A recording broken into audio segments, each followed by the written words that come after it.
ಕರ್ನಾಟಕ ಪರೀಕ್ಷಾ ಪ್ರಾಧಿಕಾರ ವಿವಿಧ ವೃತ್ತಿಪರ ಕೋರ್ಸ್ಗಳಿಗೆ ಪ್ರತಿ ವರ್ಷ ಸೀಟನ್ನು ಹಂಚಿಕೆ ಮಾಡ್ತಾ ಬರ್ತಾ ಇತ್ತು. ನೀಟ್ ಪರೀಕ್ಷೆ ಇಂಟ್ರೊಡ್ಯೂಸ್ ಆದ ನಂತರ ನ್ಯಾಷನಲ್ ಟೆಸ್ಟಿಂಗ್ ಏಜೆನ್ಸಿಯವರು ನೀಟ್ ಪರೀಕ್ಷೆಯನ್ನು ನಡೆಸ್ತಾರೆ. ನಾವು KCET ಪರೀಕ್ಷೆಯನ್ನು ನಡೆಸ್ತೀವಿ. KCET ಪರೀಕ್ಷೆನಲ್ಲಿ ಸಹ ನಾವು ವಿವಿಧ ಕೋರ್ಸ್ಗಳಿಗೆ ನಾವು ರ್ಯಾಂಕನ್ನು ಕೊಡ್ತೀವಿ. ನೀಟ್ ಅವರು ಒಂದೇ ರ್ಯಾಂಕನ್ನು ಕೊಡ್ತಾರೆ. ನೀಟ್ ರ್ಯಾಂಕನ್ನು ಆಧರಿಸಿ ಮೆಡಿಕಲ್ಲು, ಡೆಂಟಲ್ಲು, ಆಯುಷಿಗೆ ನಾವು ಸೀಟ್ ಹಂಚಿಕೆಯನ್ನು ಮಾಡುವಂಥದ್ದು. KCETನಲ್ಲಿ ಎಕ್ಸಾಮ್ ಒಂದೇನೆ, ಆದರೆ ಆ ಸಬ್ಜೆಕ್ಟ್ಗಳ ಆಧರಿಸಿ ನಾವು ಬೇರೆ ಬೇರೆ ಕೋರ್ಸ್ಗಳಿಗೆ ರ್ಯಾಂಕನ್ನು ಕೊಡ್ತೀವಿ. ಉದಾಹರಣೆಗೆ ಇಂಜಿನಿಯರಿಂಗು, ಫಾರ್ಮ್ ಸೈನ್ಸಸ್ ಒಳಗಡೆ ತಮ್ಗೆ ಗೊತ್ತಿರುವಂತೆ ಅಗ್ರಿಕಲ್ಚರು, ಫಾರೆಸ್ಟ್ರಿ, ಫಿಶರೀಸ್ ಬರುತ್ತೆ. ಮತ್ತು ವೆಟರ್ನರಿ ರ್ಯಾಂಕನ್ನು ನಾವು ಕೊಡ್ತೀವಿ. B pharma, D pharma, allied health sciences ಈ ರ್ಯಾಂಕನ್ನು ಕೊಡ್ತೀವಿ. ಕರ್ನಾಟಕ ಪರೀಕ್ಷಾ ಪ್ರಾಧಿಕಾರ ಪರೀಕ್ಷೆಯನ್ನು ನಡೆಸಿ ರ್ಯಾಂಕನ್ನು ಅನೌನ್ಸ್ ಮಾಡಿ ತಾವು ಏನು ವಿವಿಧ ವರ್ಗಗಳಲ್ಲಿ ಕ್ಲೈಮ್ ಮಾಡಿದ್ರಿ ನಿಮ್ಮ ದಾಖಲೆಗಳನ್ನೆಲ್ಲ ಪರಿಶೀಲನೆ ಮಾಡಿ ಜುಲೈ 8ನೇ ತಾರೀಕಿನಿಂದ ನಾವು ಆಪ್ಷನ್ ಎಂಟ್ರಿಯನ್ನು ಶುರು ಮಾಡಿದ್ದೀವಿ. ತಮಗೆಲ್ಲ ಗೊತ್ತಿರುವಂತೆ ಕಂಬೈನ್ಡ್ ಸೀಟ್ ಅಲಾಟ್ಮೆಂಟನ್ನು ನಾವು ಮಾಡುವಂಥದ್ದು. ಆದರೆ ಒಮ್ಮಿಗೆ ಆಪ್ಷನ್ ಎಂಟ್ರಿ ಮಾಡಲಿಕ್ಕೆ ನಾವು ಬಿಡಲಿಲ್ಲ. ಅದೊಂದು ಪೋಷಕರಲ್ಲಿ, ವಿದ್ಯಾರ್ಥಿಗಳಲ್ಲಿ ಗೊಂದಲ ಇರುತ್ತೆ.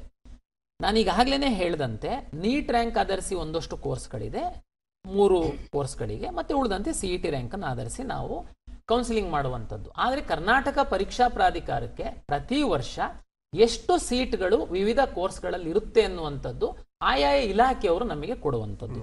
ಸೀಟ್ ಅಂತಂದರೆ ಉದಾಹರಣೆಗೆ ವೆಟರ್ನರಿ ಕಾಲೇಜುಗಳು ಎಷ್ಟಿದೆ, ಎಷ್ಟು ಸೀಟ್ಗಳಿದೆ ಈ ವರ್ಷಕ್ಕೆ, ಆ ಸೀಟ್ಗಳಲ್ಲಿ GMಗೆ ಎಷ್ಟು, ಬೇರೆ ವಿವಿಧ ಮೀಸಲಾತಿಗಳಿಗೆ ಎಷ್ಟೆಷ್ಟು ಕೋರ್ಸನ್ನು, ಎಷ್ಟೆಷ್ಟು ಸೀಟ್ಗಳನ್ನ ನಿಗದಿಪಡಿಸಿದ್ದೀವಿ ಎನ್ನುವಂಥದ್ದು ಆಯಾ ಇಲಾಖೆಯವರು ಕೊಡಬೇಕು.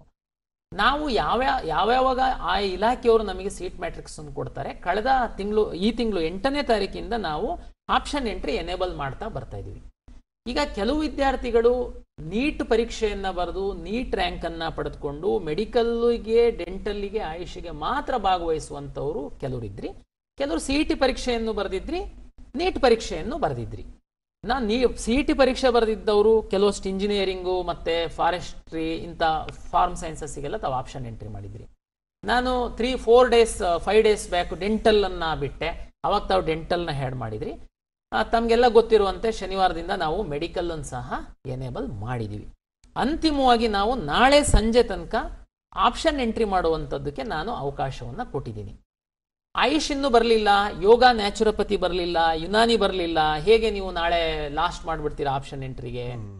ನೋಡಿ, ನಾನು ಅವಾಗಲೇ ಹೇಳ್ದಂಗೆ ಬೇರೆ ಬೇರೆ ಇಲಾಖೆಯವರು ನಮಗೆ ಕೊಡುವಂಥದ್ದು, ಅದರಂತೆ ನಾನು ಎನೇಬಲ್ ಮಾಡಿದ್ದೀನಿ. ಅತ್ಯಂತ ಹೆಚ್ಚು ವಿದ್ಯಾರ್ಥಿಗಳು, ಹೆಚ್ಚು ಸೀಟ್ ಇರುವಂಥದ್ದು, ಕಾಯ್ತಾ ಇರುವಂಥದ್ದು ಇಂಜಿನಿಯರಿಂಗು. ನೆಕ್ಸ್ಟು ಹೈಯೆಸ್ಟು ಮೆಡಿಕಲ್ಲು ಮತ್ತು ಡೆಂಟಲ್ಗೆ ತಾವು ತುಂಬ ಆಸಕ್ತಿ ಇರ್ತೀರ. ನನಗೆ ಈಗ ನಾಳೆ ನಾನು, ತಮಗೆಲ್ಲ ಗೊತ್ತಿದೆ ಈ ಕೌನ್ಸಿಲಿಂಗ್ ಪ್ರಕ್ರಿಯೆ, ಇಂಜಿನಿಯರಿಂಗಿಗೆ ಸಂಬಂಧಪಟ್ಟಂತೆ AICT ಅವರು ಕಟ್ ಆಫ್ ಡೇಟನ್ನು ಕೊಡ್ತಾರೆ ಅಡ್ಮಿಷನ್ಸಿಗೆ. ಮೆಡಿಕಲ್ಲು, ಡೆಂಟಲ್ಲಿಗೆ ಸಂಬಂಧಪಟ್ಟಂತೆ MCC ಅವರು ಡೇಟನ್ನು ಕೊಡ್ತಾರೆ ನಮಗೆ. ಕರ್ನಾಟಕ ಪರೀಕ್ಷಾ ಪ್ರಾಧಿಕಾರ ಈ ಎರಡೂ ಏನು ನಿರ್ದೇಶನಗಳನ್ನ ದೃಷ್ಟಿಯಲ್ಲಿಟ್ಕೊಂಡು ನಾವು ಕೌನ್ಸಿಲಿಂಗ್ ಮಾಡಬೇಕಾಗಿದೆ. ಜೊತೆಗೆ ನಾವು ಮಾರ್ಕ್ ಅಲಾಟ್ಮೆಂಟ್ ಅಂತ ಸಹ ಮಾಡುವಂಥದ್ದಕ್ಕೆ ನಮಗೆ ಸಾಕಷ್ಟು ಸಮಯ ಬೇಕಾಗಿದೆ. ಹಾಗಾಗಿ ಸದ್ಯಕ್ಕೆ ನಮ್ಮದು ಕಂಬೈನ್ಡ್ ಅಲಾಟ್ಮೆಂಟು. ನಮಗೆ ಇನ್ನೂ ಆಯುಷು, ಯುನಾನಿ, ಯೋಗ ಅಂಡ್ ನ್ಯಾಚುರೋಪತಿ ಸೀಟ್ ಮ್ಯಾಟ್ರಿಕ್ಸ್ ನಮಗೆ ಬಂದಿಲ್ದಿರೋದ್ರಿಂದ ಉಳಿದಂಥ ಎಲ್ಲದನ್ನ ನಾವು ಆಪ್ಷನ್ ಎಂಟ್ರಿ ಮಾಡೋದಕ್ಕೆ ಎನೇಬಲ್ ಮಾಡಿದ್ದೀವಿ. ತಾವೆಲ್ಲ ಆಪ್ಷನ್ ಎಂಟ್ರಿ ಮಾಡ್ತಾ ಇದ್ದೀರಾ. ನಾಳೆ ಸಂಜೆ ತನಕ ಎಷ್ಟು ಜನ ತಾವು ಆಪ್ಷನ್ ಎಂಟ್ರಿ ಮಾಡ್ತೀರಾ, ಇಷ್ಟು ಡೇಟಾವನ್ನು ನಾನು ತೆಗೆದುಕೊಂಡು ನಾವು ಮಾರ್ಕ್ ಅಲಾಟ್ಮೆಂಟ್ ಮಾಡುವಂಥದ್ದು. ತಮ್ಗೆಲ್ಲರಿಗೂ ಗೊತ್ತಿದೆ, ನಂತರದಲ್ಲಿ ನಮ್ಮವರು ಮಾರ್ಕು ಏನು ಎತ್ತ ಅನ್ನುವಂಥದ್ದು ಎಕ್ಸ್ಪ್ಲೇನ್ ಮಾಡುವವರಿದ್ದಾರೆ. ಹಾಗಾಗಿ ಯಾರಿಗೆ ಪೋಷಕರಿಗೆ ಗೊಂದಲ ಬೇಡ, ನಾವು ಎಲ್ಲ ಸಿದ್ಧತೆಯನ್ನು ಮಾಡಿಕೊಂಡಿದ್ದೀವಿ. ತಾವೇನು ಅಪ್ಲಿಕೇಶನ್ನ ಹಾಕಿದ್ದೀರಾ, ಅಪ್ಲಿಕೇಶನಲ್ಲಿ ಏನು ಮೀಸಲಾತಿಗಳನ್ನ ಕ್ಲೈಮ್ ಮಾಡಿದ್ದೀರಾ, ಅದರ ಆಧಾರದ ಮೇಲೆ ನಾವು ಸೀಟ್ ಮ್ಯಾಟ್ರಿಕ್ಸನ್ನು ಬಿಡುಗಡೆ ಮಾಡಿದ್ದೀವಿ. ಅದರಂತೆ ತಾವೆಲ್ಲ ಆಪ್ಷನ್ ಎಂಟ್ರಿ ಮಾಡ್ತಾ ಇದ್ದೀರಾ. ನಾಳೆ ಸಂಜೆ ತನಕ ಇದೆ, ತಾವು ಎಷ್ಟು ಸಾರಿ ಬೇಕಾದ್ರೂ ಲಾಗಿನ್ ಆಗ್ಬೋದು, ಏನು ತೊಂದರೆ ಇಲ್ಲ. ಎಷ್ಟು ಸಾರಿ ರೀಅರೇಂಜ್ ಮಾಡ್ಬೋದು, ಡಿಲೀಟ್ ಮಾಡ್ಬೋದು, ಹೊಸದಾಗಿ ಆ್ಯಡ್ ಮಾಡ್ಬೋದು. ದಯಮಾಡಿ ಇದನ್ನ ಮಾಡಿ. ಕೌನ್ಸಿಲಿಂಗ್ ಸಿದ್ಧತೆ ಬಗ್ಗೆ ಅಂತಿಮವಾಗಿ ಹೇಳುವಂಥದ್ದು, ತಾವು ನಂತರ ಯಾವುದಾದ್ರೂ ಇನ್ನು ಉಳಿದಿರುವಂಥದ್ದು 3 ಸೀಟ್ ಮ್ಯಾಟ್ರಿಕ್ಸ್ ಬಂದರೆ ನಾನು ಆ್ಯಡ್ ಮಾಡ್ತೀನಿ. ಆದರೆ ಆಪ್ಷನ್ ಎಂಟ್ರಿಗೆ ಯಾವುದೇ ಲಿಮಿಟ್ ಇರಲ್ಲ. ದಯಮಾಡಿ ನಾಳೆ ಸಂಜೆ ತನಕ ತಾವು ವಿಚಾರ ಮಾಡಿ, ಮನೆಯಲ್ಲಿ ಡಿಸ್ಕಷನ್ ಮಾಡಿ ತಾವು ಎಂಟ್ರಿ ಮಾಡುವಂಥದ್ದು ವಿನಂತಿಯನ್ನು ಮಾಡಿಕೊಂಡು.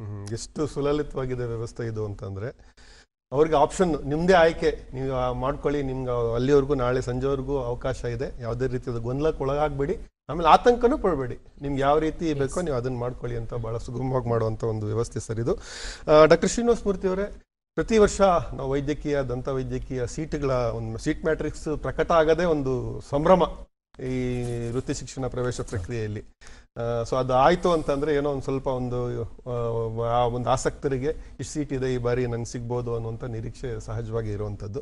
ಈ ಬಾರಿ ವೈದ್ಯಕೀಯ ಮತ್ತು ದಂತ ವೈದ್ಯಕೀಯ ಒಂದು ಈ ಸೀಟುಗಳ ಒಂದು ಹಂಚಿಕೆ ಹೇಗಿದೆ, ಅದರ ಒಂದು ಸಂಕ್ಷಿಪ್ತ ಮಾಹಿತಿ ನೀಡೋದಾದ್ರೆ ಹೇಗೆ ಅಂತ.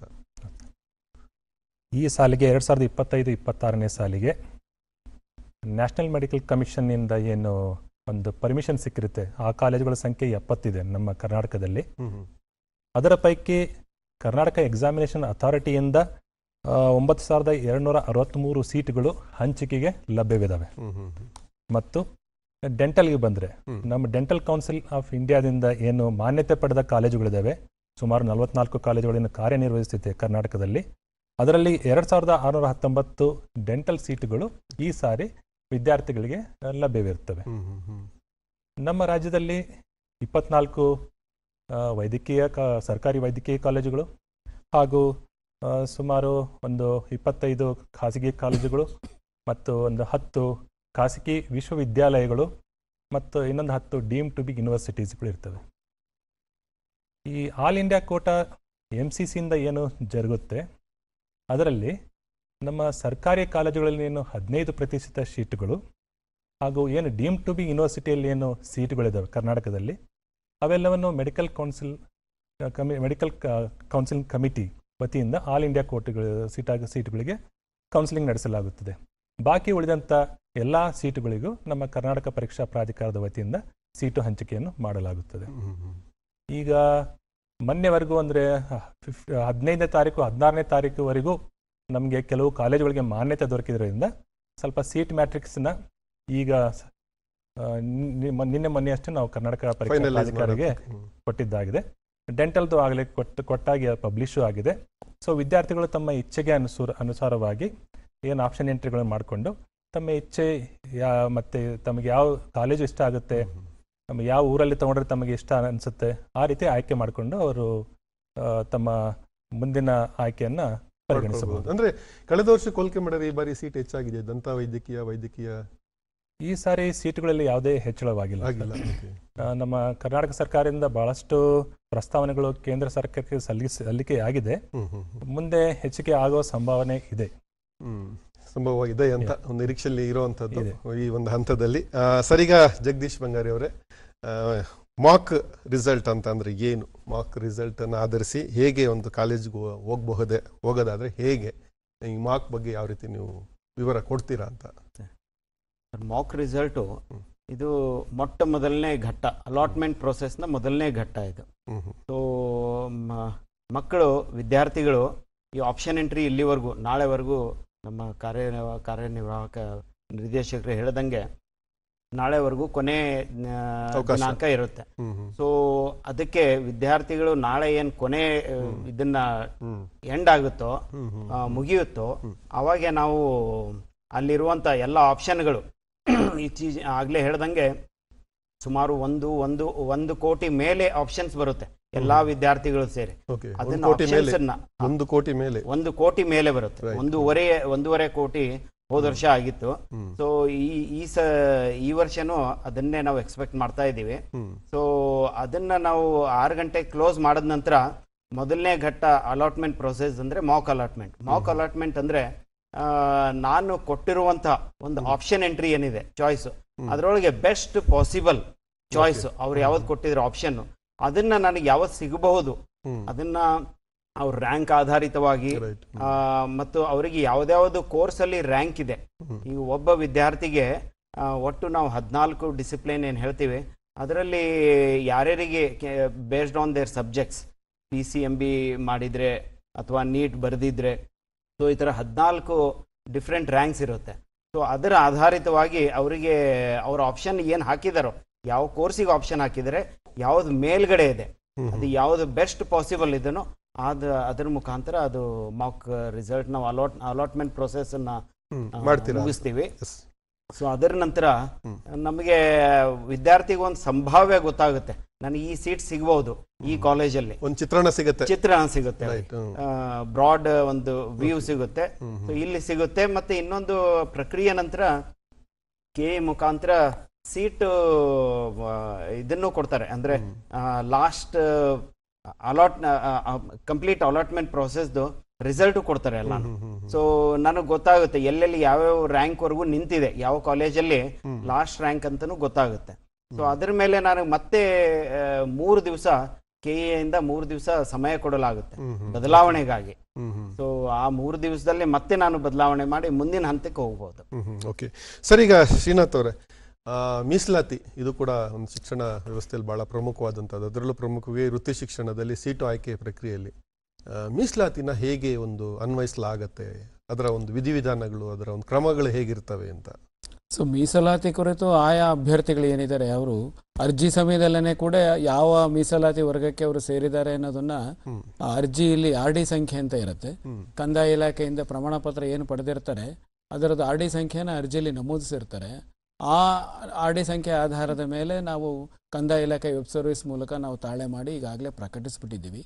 ಇದಾದ ನಂತರ ಅದರಲ್ಲಿ ಪರಿಶಿಷ್ಟ ಜಾತಿ, ಪರಿಶಿಷ್ಟ ಪಂಗಡ ಅಥವಾ ಹಿಂದುಳಿದ ವರ್ಗ ಏನಿದೆ, ಪ್ರವರ್ಗ 1, 2A, 2B, 3A, 3B ಈ ಥರ ಯಾವ ಅಭ್ಯರ್ಥಿ ಯಾವ ವರ್ಗಕ್ಕೆ ಸೇರಿದ್ದಾರೆ, ಅವ್ರದ್ದು RD ಆ ನಂಬರ್ ಏನು, ಇದಿಷ್ಟು ಕೂಡ ನಾವು ವೆರಿಫಿಕೇಶನ್ ಸ್ಲಿಪ್ಪಲ್ಲಿ ಮುದ್ರಣ ಮಾಡಿ ಹುಡುಗರಿಗೆ ಅಭ್ಯರ್ಥಿಗಳಿಗೆ ಕೊಟ್ಬಿಟ್ಟಿದ್ದೀವಿ.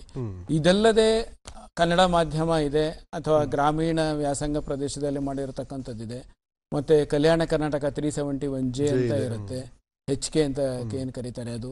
ಇದಲ್ಲದೆ ವಿಶೇಷ ಪ್ರವರ್ಗಗಳು ಏನಿದೆ ಅಂತಂದರೆ ಕ್ರೀಡೆ ಆಗಿರ್ಬೋದು, NCC ಆಗಿರ್ಬೋದು, ಅಥವಾ ಡಿಫೆನ್ಸ್, ಎಕ್ಸ್ ಡಿಫೆನ್ಸ್, CAPF, ಮಾಜಿ CF ಅಥವಾ ವಿಕಲಚೇತನರು. ಸೊ ಇವೆಲ್ಲರದ್ದು ಕೂಡ ಮಾಹಿತಿ ಕೂಡ ಈಗಾಗಲೇ ನಾವು ವೆಬ್ಸೈಟಲ್ಲಿ ಪ್ರಕಟಿಸಿದ್ದೀವಿ. ಯಾವ ಅಭ್ಯರ್ಥಿ ಯಾವ ಪ್ರಮಾಣ ಪತ್ರ ಸಲ್ಲಿಸಿದ್ದಾರೆ, ಅವರದ್ದು ಏನಾಗಿದೆ, ಅವರು ಯಾವ ಪ್ರವರ್ಗಕ್ಕೆ ಸೇರಿದ್ದಾರೆ ಅನ್ನೋದು ಕೂಡ ಮಾಹಿತಿ ಹುಡುಗರಿಗೆ ಲಭ್ಯ ಇದೆ. ಸೊ ಅದರದ ಆಧಾರದ ಮೇಲೆ ಸರ್ಕಾರದ ಮೀಸಲಾತಿ ನಿಯಮ ರೋಸ್ಟರ್ ಸಿಸ್ಟಮ್ ಪ್ರಕಾರ ಸೀಟು ಹಂಚಿಕೆಯನ್ನು ಮಾಡಬಹುದು ಅಂತ. ಸರ್, ಈಗ ನೀವು ಹೇಳ್ದಂಗೆ ಪ್ರಸನ್ನ ಅವರೇ, ಇಂಜಿನಿಯರಿಂಗ್ಗೆ ಅತಿ ಹೆಚ್ಚು ಡಿಮ್ಯಾಂಡ್ ಇರುವಂಥದ್ದು, ಆ ಒಂದು ಪ್ರಕ್ರಿಯೆ ಕೂಡ ಬಹಳ ಪ್ರಮುಖವಾದಂಥದ್ದು.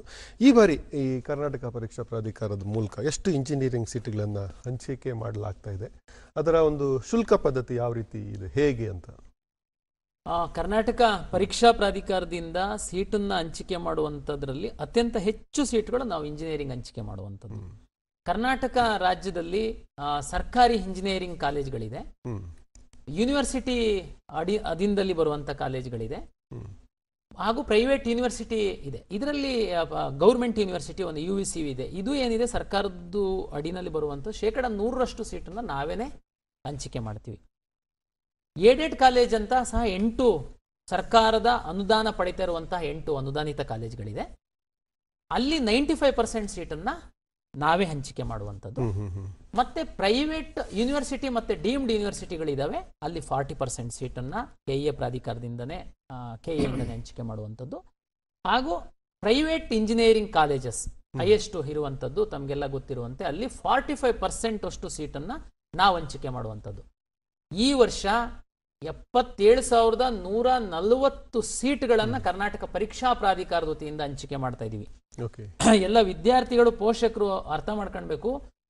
ನಾನು ಡಿಟೈಲ್ ಆಗಿ ಯಾವ ಕಾಲೇಜಲ್ಲಿ ಎಷ್ಟು ಸೀಟ್ ಇದೆ, ಯಾವ ಬ್ರಾಂಚಲ್ಲಿ ಎಷ್ಟು ಸೀಟ್ ಇದೆ ಅಂತ ವಿವರವಾಗಿ ಹೇಳಲಿಕ್ಕೆ ಹೋಗಲ್ಲ. ನಾವು ನಮ್ಮ ವೆಬ್ಸೈಟಲ್ಲಿದೆ. ಮತ್ತೆ ಯಾವ ಬ್ರಾಂಚಲ್ಲಿ ಎಷ್ಟು ಸೀಟ್ ಇದೆ, ಅದಕ್ಕೆ ಏನೇನು ಮೀಸಲಾತಿಗಳಿಗೆ ರಿಸರ್ವ್ ಆಗಿದೆ ಅನ್ನುವಂಥದ್ದು ಸಹ ನಮ್ಮ ವೆಬ್ಸೈಟಲ್ಲಿ ದಯಮಾಡಿ ನೋಡಿ. ಬಟ್ ಅತ್ಯಂತ ಹೆಚ್ಚಿನ ಸೀಟ್ಗಳು ಕರ್ನಾಟಕ ಪರೀಕ್ಷಾ ಪ್ರಾಧಿಕಾರದಿಂದ 77,140 ಸೀಟ್ಗಳು ನಮ್ಮಿಂದನೇ ಹಂಚಿಕೆ ಆಗುವಂಥದ್ರಿಂದ ದಯಮಾಡಿ ನೀವು ಇಂಜಿನಿಯರಿಂಗ್ ಆಸ್ಪರೆಂಟ್ಸ್ ಯಾರಿದ್ದೀರಾ, ಇಂಜಿನಿಯರಿಂಗ್ ಮಾಡಬೇಕು ಅಂತನ್ನುವಂಥವ್ರು ಬೇರೆ ಬೇರೆ ಎಲ್ಲ ಕಡೆ ಹೋಗಿ ಅಡ್ಮಿಷನ್ ಆಗೋದಕ್ಕಿಂತ ಮೊದಲು ನಮ್ಮ ಕೌನ್ಸಿಲಿಂಗ್ ಪ್ರಕ್ರಿಯೆಯಲ್ಲಿ ವ್ಯವಸ್ಥಿತವಾಗಿ ತಾವು ನಿಯಮಗಳನ್ನ ಓದ್ಕೊಂಡು ಭಾಗವಹಿಸಿದ್ರೆ ನಿಮ್ಮ ರ್ಯಾಂಕು ಮತ್ತೆ ನಿಮ್ಮ ಮೀಸಲಾತಿ ಆಧರಿಸಿ ನೀವು ಎಂಟ್ರಿ ಮಾಡಿರುವಂತಹ ಆಪ್ಷನ್ ಆಧರಿಸಿ ನಿಮಗೆ ಬೆಸ್ಟ್ ಸೀಟು ಸಿಗಲಿಕ್ಕೆ ಸಾಧ್ಯ ಆಗುತ್ತೆ ಅನ್ನುವಂಥದ್ದು ನನ್ನ ವಿನಂತಿ. Yes sir, doctor Srinivasa Murthy ಅವರೇ, ಈ ಮೆಡಿಕಲ್ ಕೌನ್ಸಿಲಿಂಗ್ ಕಮಿಟಿ ಏನು ಕೆಲಸ ಮಾಡುತ್ತೆ, ಅದೇ ಯಾವ ಕಾಲೇಜುಗಳಿಗೆ ಅದು ಹೇಗೆ ಸೀಟು ಹಂಚಿಕೆ ಮಾಡುತ್ತೆ, ಅದರ ಒಂದು ಪ್ರಕ್ರಿಯೆ ಬಗ್ಗೆ ಒಂದು ಸಂಕ್ಷಿಪ್ತವಾಗಿ ಹೇಳಿದರೆ ಏನಂತ? ಈ ಮೆಡಿಕಲ್ ಕೌನ್ಸಿಲಿಂಗ್ ಕಮಿಟಿ ನಮ್ಮ ಸರ್ಕಾರಿ ಕಾಲೇಜುಗಳೇನಿದೆ 15% ಸೀಟುಗಳನ್ನು ಮತ್ತು ಡೀಮ್ ಟು ಬಿ ಯೂನಿವರ್ಸಿಟಿ ಅಲ್ಲಿರುವಂಥ 100% ಸೀಟ್ಗಳನ್ನು ಅವರು ಭರ್ತಿ ಮಾಡ್ತಾರೆ. ಸೊ ಅವ್ರ ಕಡೆಯಿಂದ ಏನು ಮೊದಲ ಸುತ್ತಿನ ಫಸ್ಟ್ ರೌಂಡ್ ಆಫ್ ಕೌನ್ಸಿಲಿಂಗ್ ಆಗುತ್ತೆ, ಅದಾಂತರ first round of counselling Karnataka examination ಅಥಾರಿಟಿಯಿಂದ ಆಗುತ್ತೆ. ಸೊ ವಿದ್ಯಾರ್ಥಿಗಳು ಮೆಡಿಕಲ್ ಕೌನ್ಸಿಲಿಂಗ್ ಕಮಿಟಿಯಲ್ಲಿ ಆಲ್ ಇಂಡಿಯಾ ಕೋಟಾ ಸೀಟುಗಳಿಗೆ ಭಾಗವಹಿಸಬಹುದು. ತದನಂತರ ಅವ್ರ ಇಚ್ಛೆ ಪ್ರಕಾರ ಕರ್ನಾಟಕ ಎಕ್ಸಾಮಿನೇಷನ್ ಅಥಾರಿಟಿಯಿಂದ ಏನು ನಾವು ಕೌನ್ಸಿಲಿಂಗ್ ಮಾಡ್ತೀವಿ ಮೊದಲ ಸುತ್ತು, ಅಲ್ಲಿ ಕೂಡ ಭಾಗವಹಿಸಬಹುದು.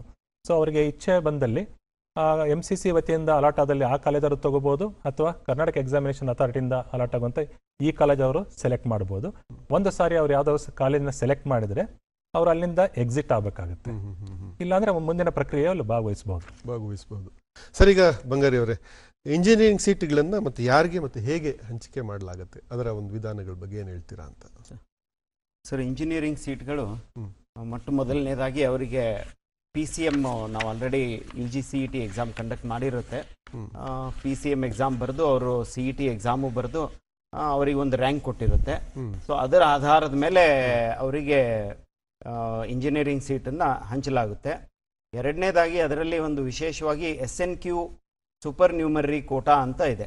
ಸೂಪರ್ ನ್ಯೂಮರಿ ಕೋಟಾ ಅಂತಂದರೆ ಯಾವುದೇ ಒಂದು ಇದು ಬರೀ ಇಂಜಿನಿಯರಿಂಗ್ಗೆ ಮಾತ್ರ ಅನ್ವಯಿಸುತ್ತದೆ, ಬೇರೆ ಯಾವುದೂ ಕೋರ್ಸ್ಗಳಿಗಿಲ್ಲ. ಸೊ ಅದರಲ್ಲಿ ಯಾವುದೇ ಒಂದು ಕಾಲೇಜು ಅಥವಾ ಕೋರ್ಸಿಗೆ ಅಲಾಟೆಡ್ ಸೀಟ್ಸ್ ಏನಿರುತ್ತೆ, ಅಲೋಕೇಟೆಡ್ ಸೀಟ್ಸು, ಅದ್ರ ಮೇಲೆ 10% ಅಡಿಷ್ನಲ್ ಸೀಟ್ಸ್ ಅಂತ ಗೌರ್ಮೆಂಟು ಫಿಕ್ಸ್ ಮಾಡಿದೆ. ಸೊ ಆ ಸೂಪರ್ ನ್ಯೂಮರಿ ಕೋಟಾನಲ್ಲಿ ಯಾವುದೇ including all categories, caste category, reservation categories ಅಲ್ಲದೆ ಜನರಲ್ ಮೆರಿಟ್ನವರಿಗೂ ಆದಾಯ ಆಧಾರಿತದ ಮೇಲೆ ಯಾರಿಗೆ 8 ಲಕ್ಷ, ಯಾವ ಪೋಷಕರ ಆದಾಯ 8 ಲಕ್ಷಕ್ಕಿಂತ ಕೆಳಗಿದೆನೋ ಅವರಿಗೆ ಇದು ಸೀಟು ಲಭ್ಯ ಇರುತ್ತೆ. ಸರ್, ಈಗ ಶ್ರೀನಾಥ್ ಅವರೇ, ಒಬ್ಬ ವಿದ್ಯಾರ್ಥಿ ಒಂದು ಕೋರ್ಸ್ಗಿಂತ ಹೆಚ್ಚಿನ ಆಪ್ಷನ್ ಎಂಟ್ರಿ ಮಾಡೋದಕ್ಕೆ ಅವಕಾಶ ಇರೋದ್ರಿಂದ ಈ ಬಾರಿ ಪ್ರಮುಖವಾಗಿ ವಿದ್ಯಾರ್ಥಿ ಎಷ್ಟು ಕೋರ್ಸ್ಗಳಿಗೆ ಹಂಚಿಕೆ ಮಾಡೋದಕ್ಕೆ ಈಗ ಮಾಡಿಕೊಡೋದಕ್ಕೆ ಒಂದು ವ್ಯವಸ್ಥೆ ಮಾಡಿದ್ದೀರಿ ಈಗ ಒಂದು ಪ್ರಕ್ರಿಯೆ ಮೂಲಕ ಅಂತ? ಮೊಟ್ಟ ಮೊದಲನೇದಾಗಿ ಅಭ್ಯರ್ಥಿಗಳು ಎಷ್ಟು ಡಿಸಿಪ್ಲಿನ್ಗೆ ಎಲಿಜಿಬಿಲಿಟಿ ಇರುತ್ತೆ ಅಂದರೆ ಅರ್ಹತೆ ಪಡೆದಿರ್ತಾರೆ, ಅಷ್ಟು ಡಿಸಿಪ್ಲಿನ್ಗಳು ಕೂಡ ಅವರಿಗೆ ಆಸಕ್ತಿ ಇದ್ದರೆ ಆದ್ಯತೆ ಕ್ರಮಾಂಕದಲ್ಲಿ ಅಷ್ಟು ಆಪ್ಷನ್ಸ್ಗಳನ್ನ ಅವರು ನೀಡಬಹುದಾಗಿದೆ. ಈಗ ಒಬ್ಬ ಅಭ್ಯರ್ಥಿ ಬರೀ ಮೆಡಿಕಲ್ಗೆ ಇಂಟ್ರೆಸ್ಟ್ ಇದೆ ಅಂತಂದರೆ ಅವರು ಮೆಡಿಕಲ್ ಸಂಬಂಧಪಟ್ಟ ಹಾಗೆ ಆಪ್ಷನ್ಸ್ಗಳನ್ನ ದಾಖಲಿಸ್ತಾರೆ. ಇಲ್ಲ ಅವರಿಗೆ ಮೆಡಿಕಲ್ ರ್ಯಾಂಕ್ ಬಂದಿಲ್ಲ, ನನಗೆ ಇಂಜಿನಿಯರಿಂಗ್ ಬಂದಿದೆ, ಅಗ್ರಿಕಲ್ಚರ್ ಬಂದಿದೆ ಅಥವಾ ವೆಟರ್ನರಿ ಬಂದಿದೆ ಅಂತಂದರೆ ಅವರಿಗೆ ಆ ಮೂರರಲ್ಲಿ ಯಾವುದು ಆಸಕ್ತಿ ಇದೆ ಆ ಕೋರ್ಸುಗಳನ್ನ ಮೇಲಿನ ಕ್ರಮಾಂಕದಲ್ಲಿ ಅಭ್ಯರ್ಥಿಗಳು ನಮೂದಿಸ್ತಾರೆ. ಈಗಾಗಲೇ 8ನೇ ತಾರೀಕಿಂದ ಆಪ್ಷನ್ ಎಂಟ್ರಿ ಪ್ರಾರಂಭ ಮಾಡಿದ್ದಾರೆ. ಸೊ ಅವರಿಗೆ ಆಸಕ್ತಿ 100ಕ್ಕೆ 100 ಇರತಕ್ಕಂಥ ಅಂದರೆ 100% ಇಂಟ್ರೆಸ್ಟ್ ಏನಿದೆ ಅದು ಮೊಟ್ಟ ಮೊದಲನೇ ಆಪ್ಷನ್ ಆಗುತ್ತೆ. ಅದನಂತರ ಉಳಿದ ಆಪ್ಷನ್ಸ್ಗಳನ್ನ ಅಭ್ಯರ್ಥಿಗಳು ದಾಖಲಿಸ್ತಾ ಹೋಗ್ತಾರೆ. ಸೊ ಈ ರೀತಿ ಅಭ್ಯರ್ಥಿಗಳು ದಾಖಲಿಸಿರ್ತಕ್ಕಂತಹ ಎಲ್ಲ ಆಪ್ಷನ್ಸ್ಗಳನ್ನು ಪರಿಗಣಿಸಿ ಒಟ್ಟಿಗೆ ಒಂದೇ ಸಾರಿ ಸೀಟು ಹಂಚಿಕೆಯನ್ನು ಮಾಡ್ತೇವೆ. ಆ ಸೀಟು ಹಂಚಿಕೆ ಮಾಡಬೇಕಾದ್ರೆ ಆದ್ಯತಾ ಕ್ರಮದಲ್ಲಿ ಸೀಟು ಹಂಚಿಕೆ ಆಗುತ್ತೆ. ಈಗಾಗಲೇ ಹೇಳ್ದಂಗೆ ಮೊದಲನೇದು ಇಂಜಿನಿಯರಿಂಗ್ ಇದ್ದರೆ ಇಂಜಿನಿಯರಿಂಗ್ ಅಲಾಟ್ಮೆಂಟ್ ಮಾಡಲಿಕ್ಕೆ ಅದು ಅವಕಾಶ ಇದೆ, ಅಥವಾ ಮೊದಲನೇದು ಮೆಡಿಕಲ್ ಇದ್ದರೆ ಮೆಡಿಕಲ್ ಅವಕಾಶ ಇರುತ್ತೆ. ಆ ರೀತಿ ಸೊ ಅಭ್ಯರ್ಥಿ ಯಾವ ರೀತಿಯ ಆಪ್ಷನ್ಸ್ಗಳನ್ನ ದಾಖಲಿಸಿರ್ತಾರೆ ಅದೇ ಆಧಾರದ ಮೇಲೆ ಸೀಟು ಹಂಚಿಕೆ ಆಗುತ್ತೆ. ಮೆರಿಟ್ ನೋಡ್ತಾರೆ, ಮೆರಿಟ್ ಆದ ನಂತರ ರೋಸ್ಟರ್ ಸಿಸ್ಟಮ್ ಇರುತ್ತೆ, ಸೀಟ್ ಮ್ಯಾಟ್ರಿಕ್ಸ್ ಇರುತ್ತೆ. So based on the seat matrix issued by the government, ಸರ್ಕಾರದಿಂದ ಏನು ನಮಗೆ ಸೀಟ್ ಮ್ಯಾಟ್ರಿಕ್ಸ್ ಬಂದಿದೆ ಅದನ್ನು ಪರಿಗಣಿಸಿ ಅಭ್ಯರ್ಥಿಗಳು ನೀಡಿರ್ತಕ್ಕಂಥ ಆಪ್ಷನ್ಸ್, ಇಚ್ಛೆ ಆಯ್ಕೆಗಳನ್ನು ನೋಡಿ ಅವರಿಗೆ ರೋಸ್ಟರ್ ಆಧಾರದ ಮೇಲೆ ಸೀಟು ಹಂಚಿಕೆ ಆಗುತ್ತೆ. ತುಂಬ ಜನ ಈ ಕರೆ ಮಾಡಿ ಸಂದೇಹಗಳನ್ನು ಕೇಳಬೇಕು ಅಂತ ಕಾಯ್ತಾ ಇದ್ದಾರೆ. ಈಗ ಮೊದಲನೇ ಕರೆ ಯಾರು ನೋಡೋಣ. ಹಲೋ ಹಲೋ ಹಲೋ, ನಮಸ್ತೆ ಅಮ್ಮ, ಎಲ್ಲಿಂದ ಕರೆ ಮಾಡ್ತಾ ಇದ್ದೀರಾ? ನಿಮ್ಮ ಹೆಸರು ಹೇಳಿ. ನನ್ನ ಹೆಸರು ಸವಿತಾ ಅಂತ ಸರ್. ಸವಿತಾ, ಹೇಳಿ ನಿಮ್ಮ ಪ್ರಶ್ನೆ ಕೇಳಿ. ಪ್ರಶ್ನೆ ಬಂದು ಅಲ್ಲ, ಇವಾಗ ಮಾಕ್ ಅಲಾಟ್ಮೆಂಟ್ ಎಷ್ಟು ದಿನ ಶುರು ಆಗತ್ತೆ ಸರ್? ನಾಳೆಯಿಂದ ಆದ್ರೆ ಮಾಕ್ ಎಷ್ಟು ಸಮಯ ಈಗ ಮಾಕ್ ಅಲಾಟ್ಮೆಂಟ್ ಯಾವ ಅಂದ್ರೆ ನಾಳೆ ನಾವು ಸಾಯಂಕಾಲ 6 ಗಂಟೆಗೆ ಆಪ್ಷನ್ ಎಂಟ್ರಿನ ಕ್ಲೋಸ್ ಮಾಡಿ ನಾವು ಆ ಡಾಟಾವನ್ನ ತೆಗೆದುಕೊಂಡು ಮಾಕ್ ಅಲಾಟ್ಮೆಂಟ್ ಪ್ರಕ್ರಿಯೆನ ಶುರು ಮಾಡ್ತೀವಿ.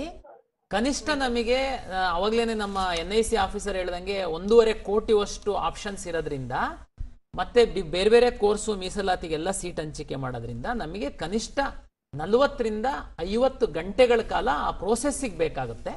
ನಂತರ ನಾವು ಮಾಕ್ ರಿಸಲ್ಟ್ ಅನ್ನ ಪಬ್ಲಿಷ್ ಮಾಡ್ತೀವಮ್ಮ. ಒಂದೇ ಒಂದು ಇನ್ನೊಂದು ಡೌಟ್ ಸರ್, ಪ್ರಸನ್ನ ಸರ್. ಹೇಳಿ. ಇದು ನಮ್ಮ ಹುಡುಗದ್ದು ಇವಾಗ ಸ್ವಲ್ಪ ಕಮ್ಮಿ ಬಂದ್ಬಿಟ್ಟಿದೆ ರ್ಯಾಂಕು.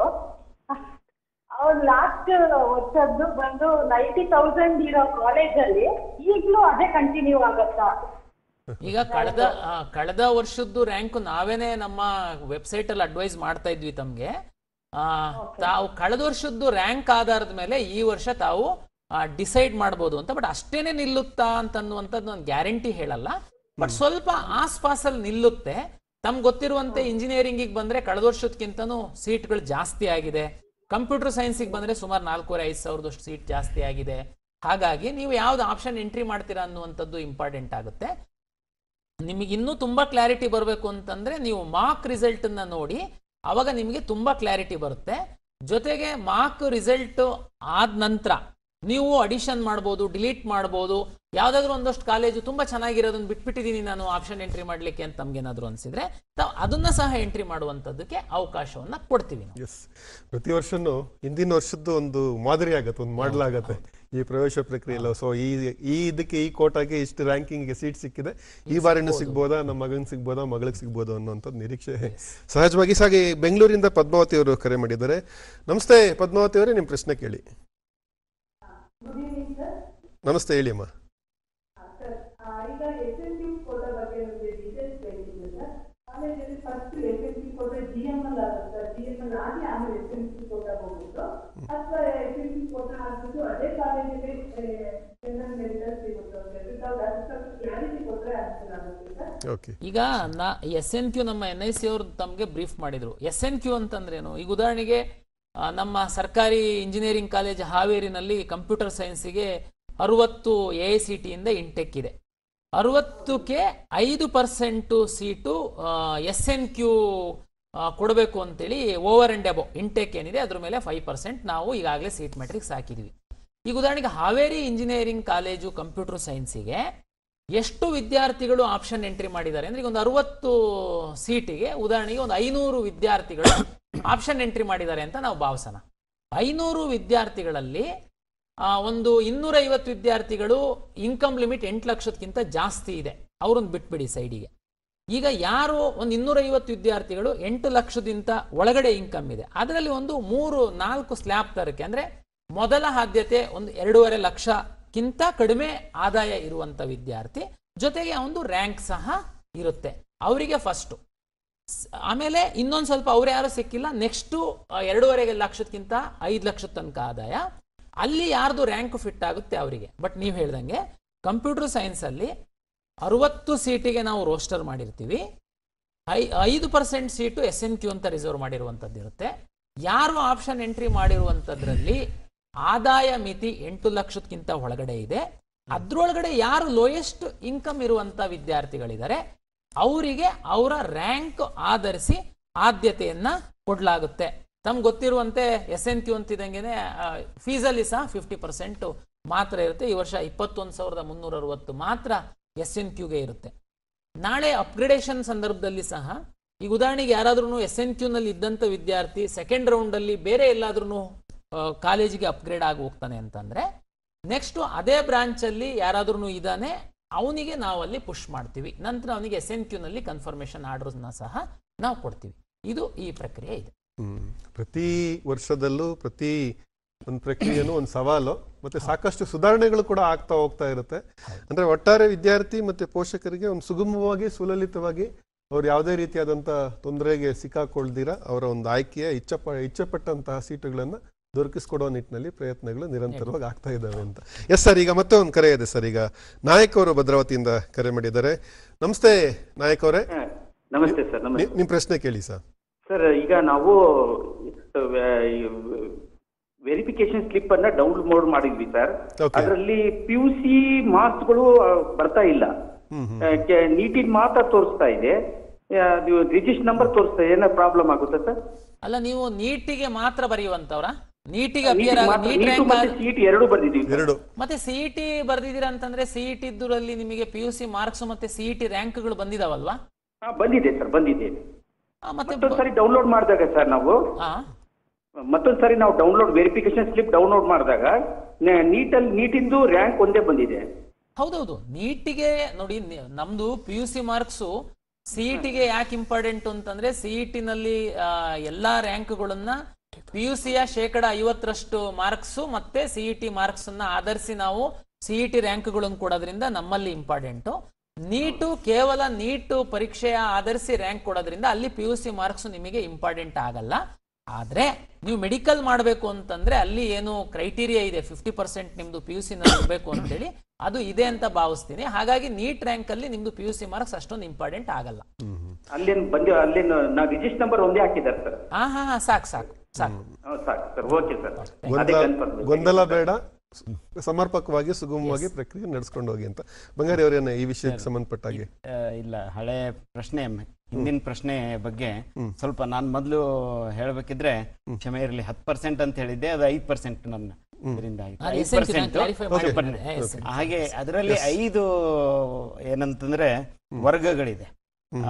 ಮೊದಲನೇ ವರ್ಗ 2.5 ಲಕ್ಷವರೆಗೂ, ಆಮೇಲೆ ಎರಡನೇ ವರ್ಗ 2.5 ಲಕ್ಷದಿಂದ 3.5 ಲಕ್ಷ, ಮೂರನೇ ವರ್ಗ 3.5 ಲಕ್ಷದಿಂದ 4.5 ಲಕ್ಷ, ನಾಲ್ಕನೇ ವರ್ಗ 4.5 6 ಲಕ್ಷದ್ದು, ಸೊ ಕೊನೆಯದಾಗಿ 5ನೇ ವರ್ಗ 6 ಲಕ್ಷದಿಂದ 8 ಲಕ್ಷ.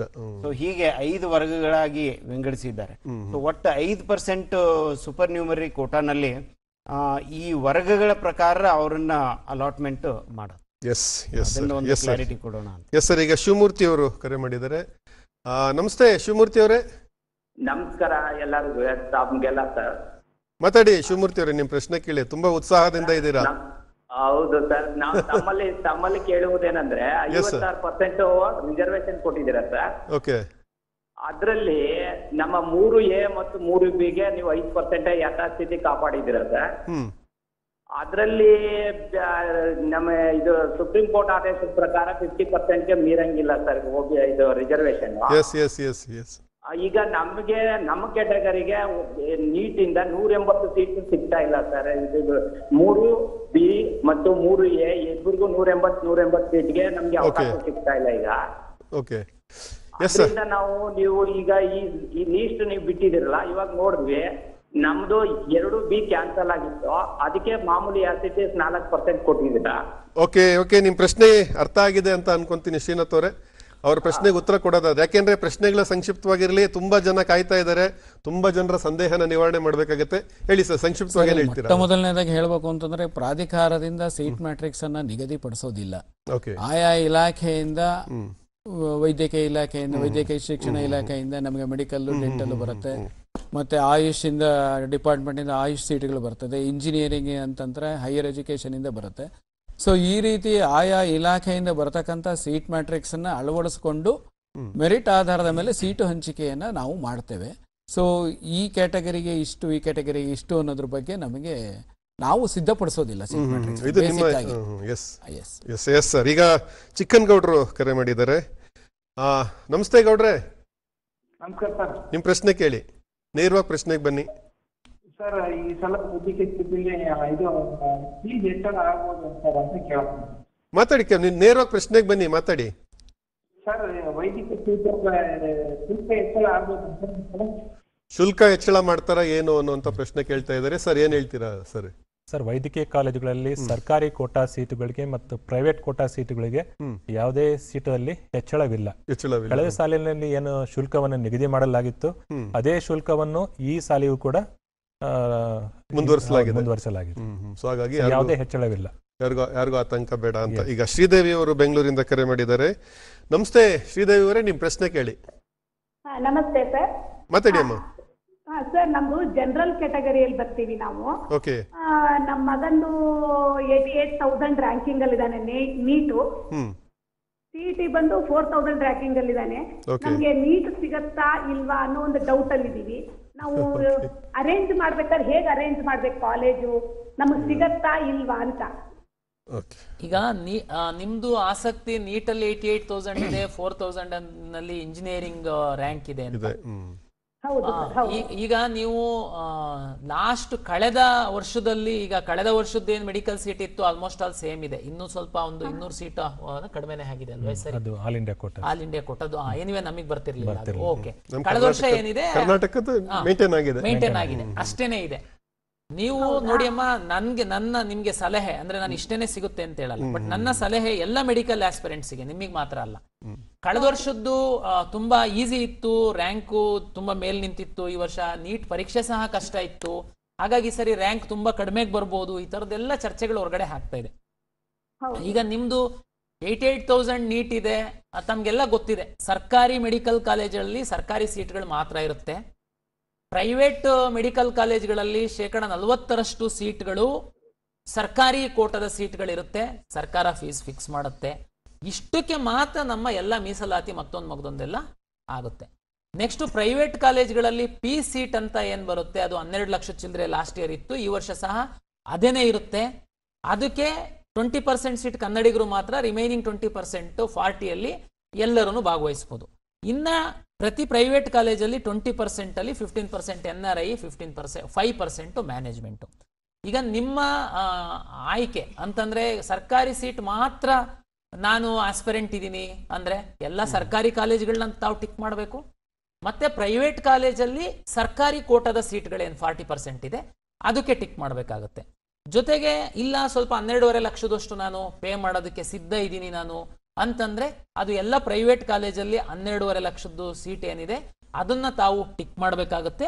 ಟಿಕ್ ಮಾಡುವಂತ ಸಂದರ್ಭದಲ್ಲಿ ಹೇಗೆ ನಾನು ಮಾಡುವಂಥದ್ದು, ಅದು ಸಿಕ್ಬಿಡುತ್ತಾ ಇದು ಸಿಕ್ಬಿಡುತ್ತಾ, ಇದು ಏನು ನೀವು ಚಿಂತೆ ಮಾಡಬೇಡಿ.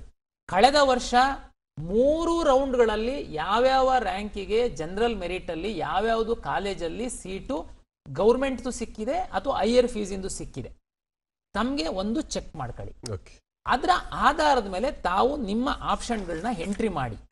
ನೀವು ಎಷ್ಟು ಸಾಧ್ಯ ಅಷ್ಟು ಆಪ್ಷನ್ನ ಎಂಟ್ರಿ ಮಾಡಿ. ಅಂದ್ರೆ ಈಗ ನಿಮ್ದು ಕಟ್ ಆಫ್ ಏನಿತ್ತು ಅಲ್ಲೇ ಮೇಲೆ ಕೆಳಗೆ 4 ಕಾಲೇಜ್ ಮಾತ್ರ ಮಾಡಬೇಕಾ? ನೋ, ಆ ಥರ ಮಾಡಬೇಡಿ. ನೀವು ಎಷ್ಟು, ಯಾಕೆಂದ್ರೆ ಯಾವುದು ಆಪ್ಷನ್ ಎಂಟ್ರಿ ಮಾಡಲಿಕ್ಕೆ ಇಷ್ಟೇ ಕಾಲೇಜ್ಗಳನ್ನ ಎಂಟ್ರಿ ಮಾಡಬೇಕು ಅಂತ ಏನು ಲಿಮಿಟ್ ಇಲ್ಲ. ತಾವು ದಯಮಾಡಿ ಎಷ್ಟು ಆಪ್ಷನ್ ಎಂಟ್ರಿ ಮಾಡ್ತೀರಾ ಮಾಡಿ. ಎಲ್ಲ ಮಕ್ಕಳಿಗೂ ಗೌರ್ಮೆಂಟ್ ಮೆಡಿಕಲ್ ಕಾಲೇಜ್ಗಳಲ್ಲಿ ಓದಬೇಕು ಅನ್ನುವಂಥ ಆಸೆ ಇರುತ್ತೆ, ಕಡಿಮೆ ಫೀಸ್ ಇರುತ್ತೆ. ಪ್ರೈವೇಟಿಗೆ ಬಂದಾಗ್ಲೂ ಫಸ್ಟ್ ಆದ್ಯತೆ ಗೌರ್ಮೆಂಟ್ ಸೀಟ್ಗಳಿಗೆ ಕೊಡಬೇಕು, ಯಾಕೆಂದ್ರೆ ಫೀಸು ಸುಮಾರು 1,60,000 ಇದೆ ಅನ್ನುವಂಥದ್ದು ಆಸೆ ಇರುತ್ತೆ. ತಾವು ಅದೇ ರೀತಿ ಅರೇಂಜ್ ಮಾಡ್ಕೊಂತ ಬನ್ನಿ. ನಂತರ ತಮಗೆ ಆಸಕ್ತಿ ಇತ್ತು ಅಂತಂದ್ರೆ 12.5 ಲಕ್ಷದ್ದು ಹಾಕ್ಬೋದು. ಅದು ನಿಮ್ಮ ರ್ಯಾಂಕ್ ಕಳೆದ ವರ್ಷದ್ದು ಏನಿದೆ ಅದರ ಆಧಾರದ ಮೇಲೆ ಒಳ್ಳೆ ಕಾಲೇಜುಗಳು ನಿಮ್ಮ ಇಚ್ಛೆ ಅನುಸಾರ ನೀವು ಹಾಕಿ. ಚಿಂತೆ ಮಾಡಬೇಡಿ. ನಾವು ಇನ್ನ 4-5 ದಿನದೊಳಗಡೆ ಮಾಕ್ ರಿಸಲ್ಟ್ ಅನ್ನ ಕೊಡ್ತೀವಿ. ನಿಮಗೆ ಇನ್ನೂ ಹೆಚ್ಚಿನ ಕ್ಲಾರಿಟಿ ಬರುತ್ತೆ. ಮಾಕ್ ರಿಸಲ್ಟ್ ಆದ್ಮೇಲೆ ಸಹ ತಾವು ರೀಅರೇಂಜ್ ಮಾಡುವಂಥದ್ದಕ್ಕೆ ಅವಕಾಶ ಇರುತ್ತೆ. ಮೆಡಿಕಲ್ ಆಸ್ಪಿರೆಂಟ್ಸಿಗೆ ಎಲ್ಲರಿಗೆ ಅದು ತುಂಬಾ ಸಹಾಯ ಆಗುತ್ತೆ. ಮಾಕ್ ರಿಸಲ್ಟ್ ಆದ್ಮೇಲೆ ಅವಾಗ ನೀವು ಕರೆಕ್ಟ್ ನಿಮಗೊಂದು ಐಡಿಯಾ ಬರುತ್ತೆ, ನನ್ನ ಸ್ಥಾನ ಎಲ್ಲಿದೆ, ನಾನು ಏನಾದ್ರೂ ಸಣ್ಣ ಪುಟ್ಟ ಬದಲಾವಣೆ ಮಾಡ್ಬೇಕಾ ಅನ್ನುವಂಥದ್ದು ನಿಮಗೆ ಕ್ಲಾರಿಟಿ ಬರುತ್ತೆ. ಇದೆಲ್ಲರಿಗೂ ಬಹಳ ಒಂದು ಕಿವಿ ಮಾತು ಬಹಳ ತುಂಬಾ ಚೆನ್ನಾಗಿ ಹೇಳಿದ್ದಾರೆ ಸರ್. ಇದು ಪ್ರತಿಯೊಬ್ಬರಿಗೂ ಅನ್ವಯಿಸುವಂಥದ್ದು. ಇದನ್ನ ಎಲ್ಲರೂ ಕೂಡ ಪಾಲಿಸಿ ಅಂತಾನು ಕೂಡ ಹೇಳ್ತಾ, ಈಗ ದಾವಣಗೆರೆಯಿಂದ ನೇತ್ರ ಅವರು ಕರೆ ಮಾಡಿದ್ದಾರೆ. ನಮಸ್ತೆ ನೇತ್ರ ಅವರೇ, ನಿಮ್ಮ ಪ್ರಶ್ನೆ ಕೇಳಿ. ಸರ್ ನಮಸ್ಕಾರ. ಮಾತಾಡಿ ಅಮ್ಮ. ಸರ್ ಈಗ ನಾಳೆ ಆಪ್ಷನ್ ಎಂಟ್ರಿಗೆ ಲಾಸ್ಟ್ ಡೇಟ್ ಅಂತ ಹೇಳಿದ್ದೀರಾ, ಬಟ್ ಆಯುಷ್ ಇನ್ನೂ ಆಪ್ಷನ್ಸ್ ಯಾವುದು ಎನೇಬಲ್ ಮಾಡಿಲ್ಲ. ಮತ್ತೆ ನಾವು 750 ರಿಜಿಸ್ಟ್ರೇಷನ್ ಕಟ್ಟಿ ಆಪ್ಷನ್ ಎಂಟ್ರಿ ಮಾಡ್ಕೋಬೇಕಾ, ಏನು ಹೆಂಗೆ ಮಾಡ್ಕೋಬೇಕು ಸರ್? ಈಗ ನಾನು ಇನ್ನ 3 ಆಯುಷ್, ಯೋಗ ಅಂಡ್ ನ್ಯಾಚುರೋಪತಿ ಮತ್ತೆ ಯುನಾನಿ 3 ಸೀಟ್ ಮ್ಯಾಟ್ರಿಕ್ಸ್ ಬಂದಿಲ್ಲ. ನಾನು ನಿಮ್ ಲಾಗಿನ್ ನಲ್ಲಿ ಎನೇಬಲ್ ಮಾಡಿಲ್ಲ. ಒಂದು ಫಸ್ಟ್ ಪ್ರಶ್ನೆ, ನೀವು ಮತ್ತೆ ಆಪ್ಷನ್ ಎಂಟ್ರಿ ಮಾಡೋದಾದ್ರೆ 750 ಕಟ್ಟಬೇಕಾ? ನೋ. ಒಂದು ನಾಳೆ ನೀವು ಸಾಯಂಕಾಲ ಆಪ್ಷನ್ ಎಂಟ್ರಿ ಕ್ಲೋಸ್ ಆಗುತ್ತೆ, ಅದಾದ್ಮೇಲೆ ಮಾರ್ಕ್ ರಿಸಲ್ಟ್ ಬಿಡ್ತೀರಾ ನೀವು, ಆಮೇಲೆ ನಮಗೇನು ಇರಲ್ವಾ? ಅದೂ ಇಲ್ಲ. ನೋಡಿ, ನಾಳೆ ಸಂಜೆ ನನಗೊಂದು ಕಟ್ ಆಫ್ ಡೇಟು, ಅದು ಡೇಟಾ ತಗೊಂಡು ನಾನು ಮಾಕ್ ಅಲಾಟ್ಮೆಂಟ್ ಪ್ರಕ್ರಿಯೆ ಶುರು ಮಾಡ್ತೀನಿ. ಅದು ಒಂದು 2 days 3 days ಅಲ್ಲಿ ನನ್ನ ಮಾಕ್ ರಿಸಲ್ಟ್ ಆಗೋ ಒಳಗಡೆ ಏನಾದರೂ ನನಗೆ ಆಯುಷು ಮತ್ತೆ ಯೋಗ ಅಂಡ್ ನ್ಯಾಚುರೋಪತಿ ಯುನಾನಿ ಬಂತು ಅಂತಂದ್ರೆ ನಿಮ್ ಲಾಗಿನ್ ನಲ್ಲಿ ಅದು ಎನೇಬಲ್ ಮಾಡ್ತೀನಿ. ತಾವು ಅದನ್ನ ಸಹ ಹಾಕ್ಬೋದು. ಆದ್ರೆ ನಾನು ಅದು ಮತ್ತೆ ಈ ಆಯುಷು, ಯೋಗ ಅಂಡ್ ನ್ಯಾಚುರೋಪತಿ, ಯುನಾನಿಗೆ ಮತ್ತೊಂದ್ಸರಿ ನಾನು ಮಾರ್ಕ್ ಮಾಡ್ತೀನಾ? ಇಲ್ಲ. ಯಾಕೆಂದ್ರೆ ನನಗೆ ಟೈಮ್ ಇಲ್ಲ. ಯಾಕೆಂದ್ರೆ MCC ಟೈಮ್ ಟೇಬಲ್ನ ನಾನು ಫಾಲೋ ಮಾಡಬೇಕಾಗುತ್ತೆ. ಆ ಕಾರಣಕ್ಕೋಸ್ಕರ ನಾನು ಆ ಇಲಾಖೆಗಳಿಗೆ ತುಂಬಾ ರಿಕ್ವೆಸ್ಟ್ ಮಾಡಿದ್ದೀನಿ, ಬಟ್ ಕೊಟ್ಟಿಲ್ಲ. ನಾಳೆ ಬೆಳಿಗ್ಗೆ ಕೊಟ್ರು ನಾನು ತಕ್ಷಣ ಎನೇಬಲ್ ಮಾಡ್ತೀನಿ. ಬೇಕಾದ್ರೆ ನಾಳೆ ಸ್ವಲ್ಪ ನಾನು ಎಕ್ಸ್ಟೆಂಡ್ ಮಾಡ್ಬೋದು. ಇಲ್ಲ ಅಂತಂದ್ರೆ ನಾನು ಅದನ್ನ ನಿಮಗೆ ಮಾಕ್ ಅಲಾಟ್ಮೆಂಟ್ ಆದ್ಮೇಲೆ ಎನೇಬಲ್ ಮಾಡ್ತೀನಿ, ಬಟ್ ಮಾಕ್ ಇರಲ್ಲ. ಬಟ್ ನೀವು ಮತ್ತೆ 750 ರೂಪಾಯಿ ಕಟ್ಟಿ ಅವಕ್ 3 ಆಪ್ಷನ್ ಎಂಟ್ರಿಗೆ ಬರಬೇಕಾ? ಇಲ್ಲ. ನೀವು ಯಾರು 750 ರೂಪಾಯಿ ಕಟ್ಟಿ ನಮ್ಮ ಸಿಸ್ಟಮ್ ಒಳಗಡೆ ಬಂದಿದ್ದೀರಾ, ನಿಮಗೆ ಮತ್ತೆ ಯಾವುದು ಈ 3 ಕೋರ್ಸ್ ಬಂತಂದ್ರೆ ಎನೇಬಲ್ ಆಗುತ್ತೆ, ತಾವು ಆಪ್ಷನ್ ಎಂಟ್ರಿ ಮಾಡಬಹುದು. ಯಾವುದೇ ಕ್ಷಣದಲ್ಲೂ ಯಾವುದೇ ಸಮಯದಲ್ಲೂ ಬರ್ಬೋದು, ಏನೇ ಬರ್ಬೋದು. ನಿರೀಕ್ಷೆ ಮಾಡಿ, Yes. ಅಷ್ಟು ನಿರೀಕ್ಷೆ ಮಾಡಿ ಅಂತ ನೀವು ಹೇಳ್ತಾ ಇದ್ದೀರಾ.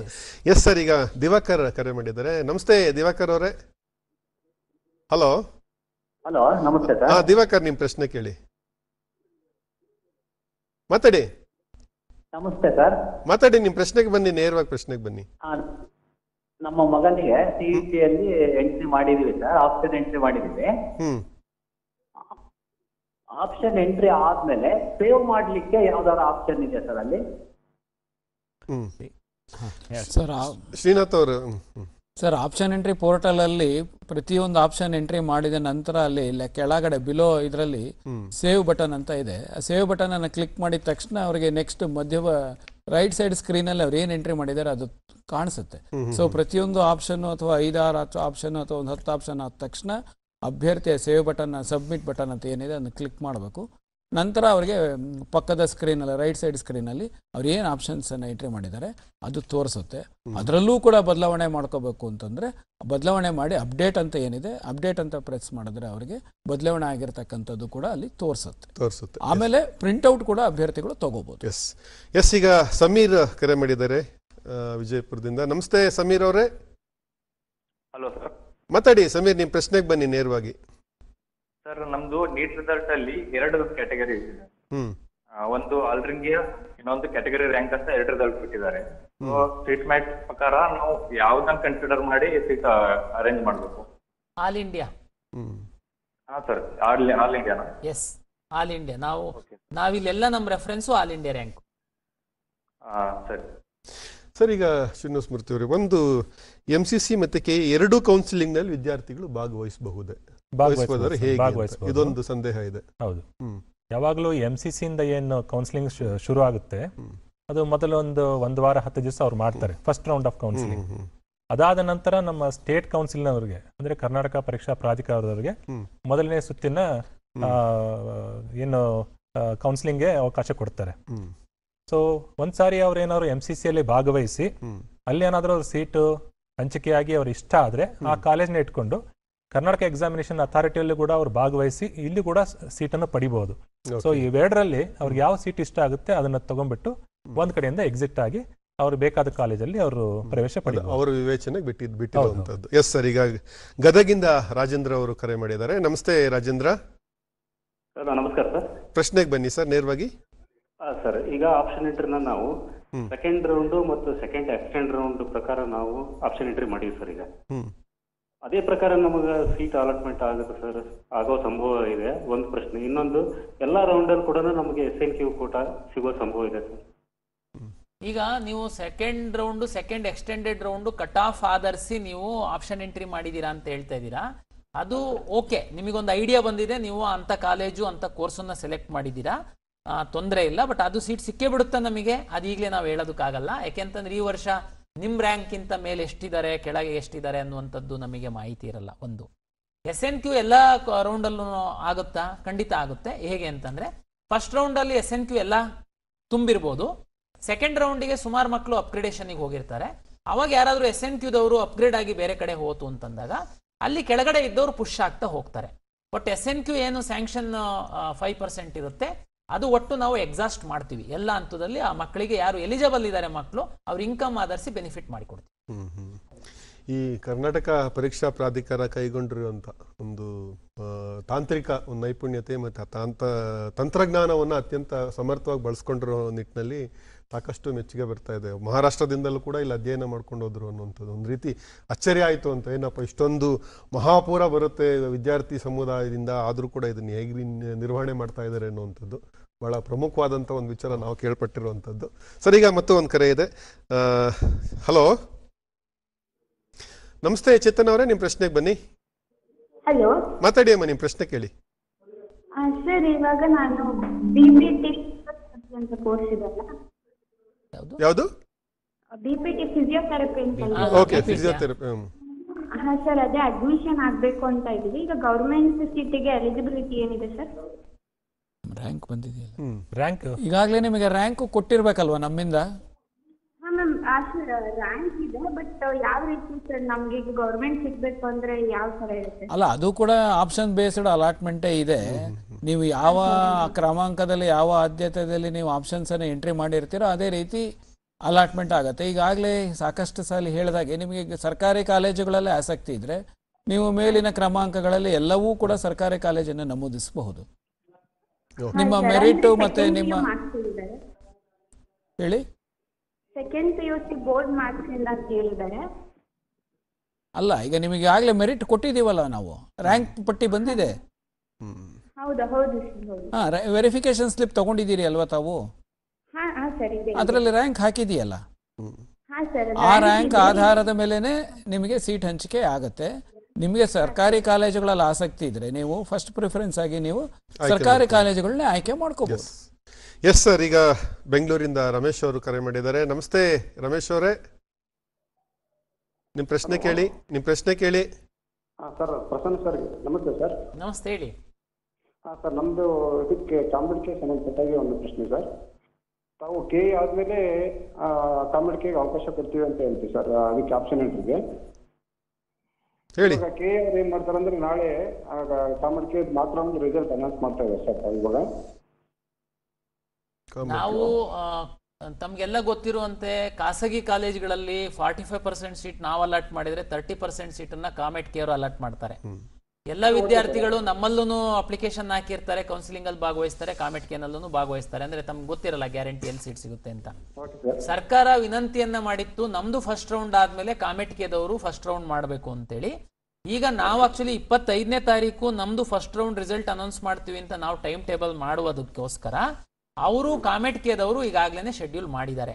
ನಮಗೆ ಈಗ ಮೆಡಿಕಲ್ ಮತ್ತೆ ಡೆಂಟಲ್ ಸೀಟ್ ಮ್ಯಾಟ್ರಿಕ್ಸ್ ಬಂದಿದ್ದು, ಜೊತೆಗೆ MCC ಅವರು ನಮ್ದು 30ನೇ ತಾರೀಕಿಂದ 6ನೇ ತಾರೀಕಿನ ತನಕ ಕೌನ್ಸಿಲಿಂಗ್ ನಾವು ಸ್ಟೇಟ್ ಅವ್ರು ಮಾಡಬೇಕು ಅಂತ ನಿರ್ದೇಶನ ನೀಡಿರುವ ಹಿನ್ನೆಲೆಯಲ್ಲಿ ನಮ್ದು 25ನೇ ತಾರೀಕು ಫೈನಲ್ ರಿಸಲ್ಟ್ ಅನೌನ್ಸ್ ಮಾಡಕ್ ಆಗಲ್ಲ ನಾವು.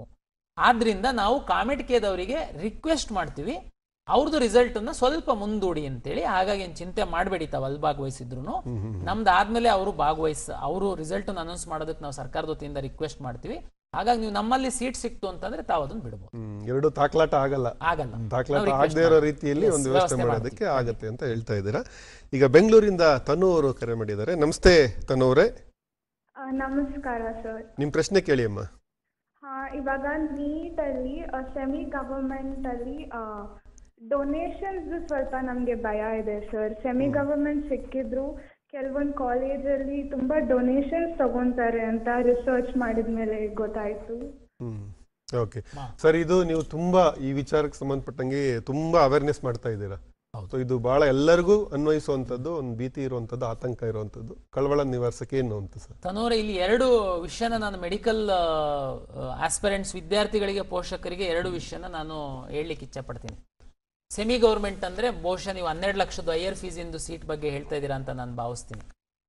ಪ್ರೈವೇಟ್ ಖಾಸಗಿ ಸರ್ಕಾರಿ ಕಾಲೇಜಲ್ಲಿ ಪ್ರಶ್ನೆನೇ ಇಲ್ಲ, ಒಂದೇ ಫೀಸ್ ಇದೆ, 100% ಸೀಟ್ ಅಡ್ಮಿಷನ್ ಆಗ್ತೀವಿ. ನೀವು ಖಾಸಗಿ ಕಾಲೇಜ್ಗಳು ಬಂದಾಗ ಖಾಸಗಿ medical college, private university medical college ಮತ್ತೆ ಡೀಮ್ಡ್ ಅಲ್ಲಿ ಸಹ ಕೆಲವು ಕಾಲೇಜು ಕೆಲವು ಸೀಟ್ಗಳನ್ನ ನಾವು ಅಲಾಟ್ ಮಾಡ್ತೀವಿ. ಬಹಳ ಸ್ಪಷ್ಟವಾಗಿ NMC, ಸುಪ್ರೀಂ ಕೋರ್ಟ್ ಎಲ್ಲ ಹೇಳಿದ್ದಾರೆ, ಫೀಸನ್ನ ಸರ್ಕಾರಿ ಕೋಟದ್ದು ಸೀಟ್ಗಳು ಮತ್ತೆ ಹೈಯರ್ ಫೀಸ್ ಏನ್ ಸೆಮಿ ಗೌರ್ಮೆಂಟ್ ತಾವು ಹೇಳಿದ್ರಿ 12 ಲಕ್ಷ ಚಿಲ್ಲರೆದು, ಅದೆರಡನ್ನ ಫೀಸನ್ನ ಫಿಕ್ಸ್ ಮಾಡೋ ಅಧಿಕಾರ ಸರ್ಕಾರದ ಹತ್ರ ಇದೆ, ಸರ್ಕಾರನೇ ಫಿಕ್ಸ್ ಮಾಡಿದೆ. ಈವನ್ ಮ್ಯಾನೇಜ್ಮೆಂಟ್ ಮತ್ತೆ NRI ಅಂತ ಏನು 2 ಕೆಟಗರಿ ಸೀಟ್ಸ್ ಇದೆ, ಅದಕ್ಕೆ ಕಾಲೇಜಿನವರು ಫಿಕ್ಸ್ ಮಾಡಬೇಕು ಅಂತೇಳಿ ಸರ್ಕಾರ ಅಧಿಕಾರ ಕೊಟ್ಟಿದೆ. ಆದರೆ ಎಷ್ಟನ್ನು ಫಿಕ್ಸ್ ಮಾಡ್ತಾರೆ ಅನ್ನುವಂಥದ್ದನ್ನ ಅವ್ರು ನಮಗೆ ಹೇಳಬೇಕು, ನಾವು ಪಬ್ಲಿಷ್ ಮಾಡ್ತೀವಿ. ನಮಗೇನೆ ನೀವು ಫಸ್ಟ್ ಇಯರ್ ಫೀಸನ್ನ ಕಟ್ಟಬೇಕು, ನಮ್ಮಿಂದನೇ ನಿಮಗೆ ಸೀಟ್ ಅಲಾಟ್ಮೆಂಟ್ ಮಾಡ್ತೀವಿ, ನೀವು ಹೋಗಿ ಕಾಲೇಜಿಗೆ ಅಡ್ಮಿಷನ್ ಆಗಬೇಕು. ನೇರವಾಗಿ ಹೋಗಿ ಫಸ್ಟ್ ಇಯರ್ದು ನೇರವಾಗಿ ಕಾಲೇಜಿಗೆ ಹೋಗಿ ಅಡ್ಮಿಷನ್ ಆಗೋದಕ್ಕೆ ಅವಕಾಶ ಇಲ್ಲ, ನೇರವಾಗಿ ಹೋಗಿ ಫಸ್ಟ್ ಇಯರ್ದು ಕಾಲೇಜಿಗೆ ದುಡ್ಡು ಕಟ್ಟುವಂಥದ್ದಕ್ಕೂ ಅವಕಾಶ ಇಲ್ಲ. ನನಗೆ ಮಾಹಿತಿ ಪ್ರಕಾರ ಕೆಲವರು ಮ್ಯಾನೇಜ್ಮೆಂಟ್ ಸೀಟು 2-3 ವರ್ಷದ ಹಿಂದೆ ಇತ್ತು, ಅದು ಮ್ಯಾನೇಜ್ಮೆಂಟ್ NRI ಸೀಟನ್ನು ನೇರವಾಗಿ ಕಾಲೇಜಿಗೆ ಹೋಗಿ ಅಡ್ಮಿಷನ್ ಆಗ್ತಾ ಇದ್ರು. ಅದೇ ಒಂದು ಮನಸ್ಥಿತಿಯಲ್ಲಿ ಕೆಲವರು ಪೇರೆಂಟ್ಸು ಅವರು ಇವರಿಗೆ ಭೇಟಿ ಆಗ್ತಾ ಇದ್ದಾರೆ. ಯಾರು ಕಾಲೇಜಿಗೆ ಭೇಟಿ ಆಗ್ತೀರಾ ಖಂಡಿತ ಅವರು ನಿಮಗೆ ಮಿಸ್ಗೈಡ್ ಮಾಡಲ್ಲ, KE ಮುಖಾಂತರ ಬನ್ನಿ ಅಂತ ಹೇಳ್ತಾರೆ. ತಾವ್ಯಾರಾದ್ರೂ ಮಧ್ಯವರ್ತಿಗಳನ್ನ ಭೇಟಿ ಮಾಡಿದ್ರೆ ಅವರು ನಿಮಗೆ ಮೋಸ ಮಾಡ್ತಾರೆ. ಇದು ದಯಮಾಡಿ ಅರ್ಥ ಮಾಡ್ಕೊಳ್ಳಿ.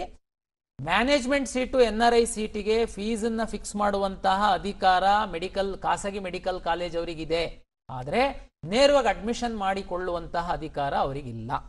ಅವರು ಫೀಸ್ ಏನು ಫಿಕ್ಸ್ ಮಾಡ್ತಾರೆ ಅದನ್ನ ನಾನು ಪಬ್ಲಿಷ್ ಮಾಡ್ತೀನಿ KE ಇಂದ. ನೀವು ನಮ್ಮಲ್ಲಿ ಕೌನ್ಸಿಲಿಂಗ್ ಭಾಗವಹಿಸ್ತೀರಾ, ನಿಮ್ಮ ರ್ಯಾಂಕ್ ಆಧರಿಸಿ ಸೀಟ್ ಅಲಾಟ್ ಆಗುತ್ತೆ. ಫಸ್ಟ್ ಇಯರ್ ದುಡ್ಡನ್ನು ಸಹ ನೀವು ನಮಗೇನೆ ಕಟ್ತೀರಾ, ನಾವು ಕಾಲೇಜಿಗೆ ಕಳಿಸ್ಕೊಡ್ತೀವಿ. ಈಗ ಹೈಯರ್ ಫೀಸಿಗೆ ಸಂಬಂಧಪಟ್ಟಂತೆ ನೀವು 12.5 ಲಕ್ಷ ಅಂತ ಡಿಸ್ಪ್ಲೇ ಮಾಡಿದ್ದೀರಾ, ನಾವು ಅಷ್ಟು ನಿಮ್ಗೆ ಕಟ್ತೀವಿ.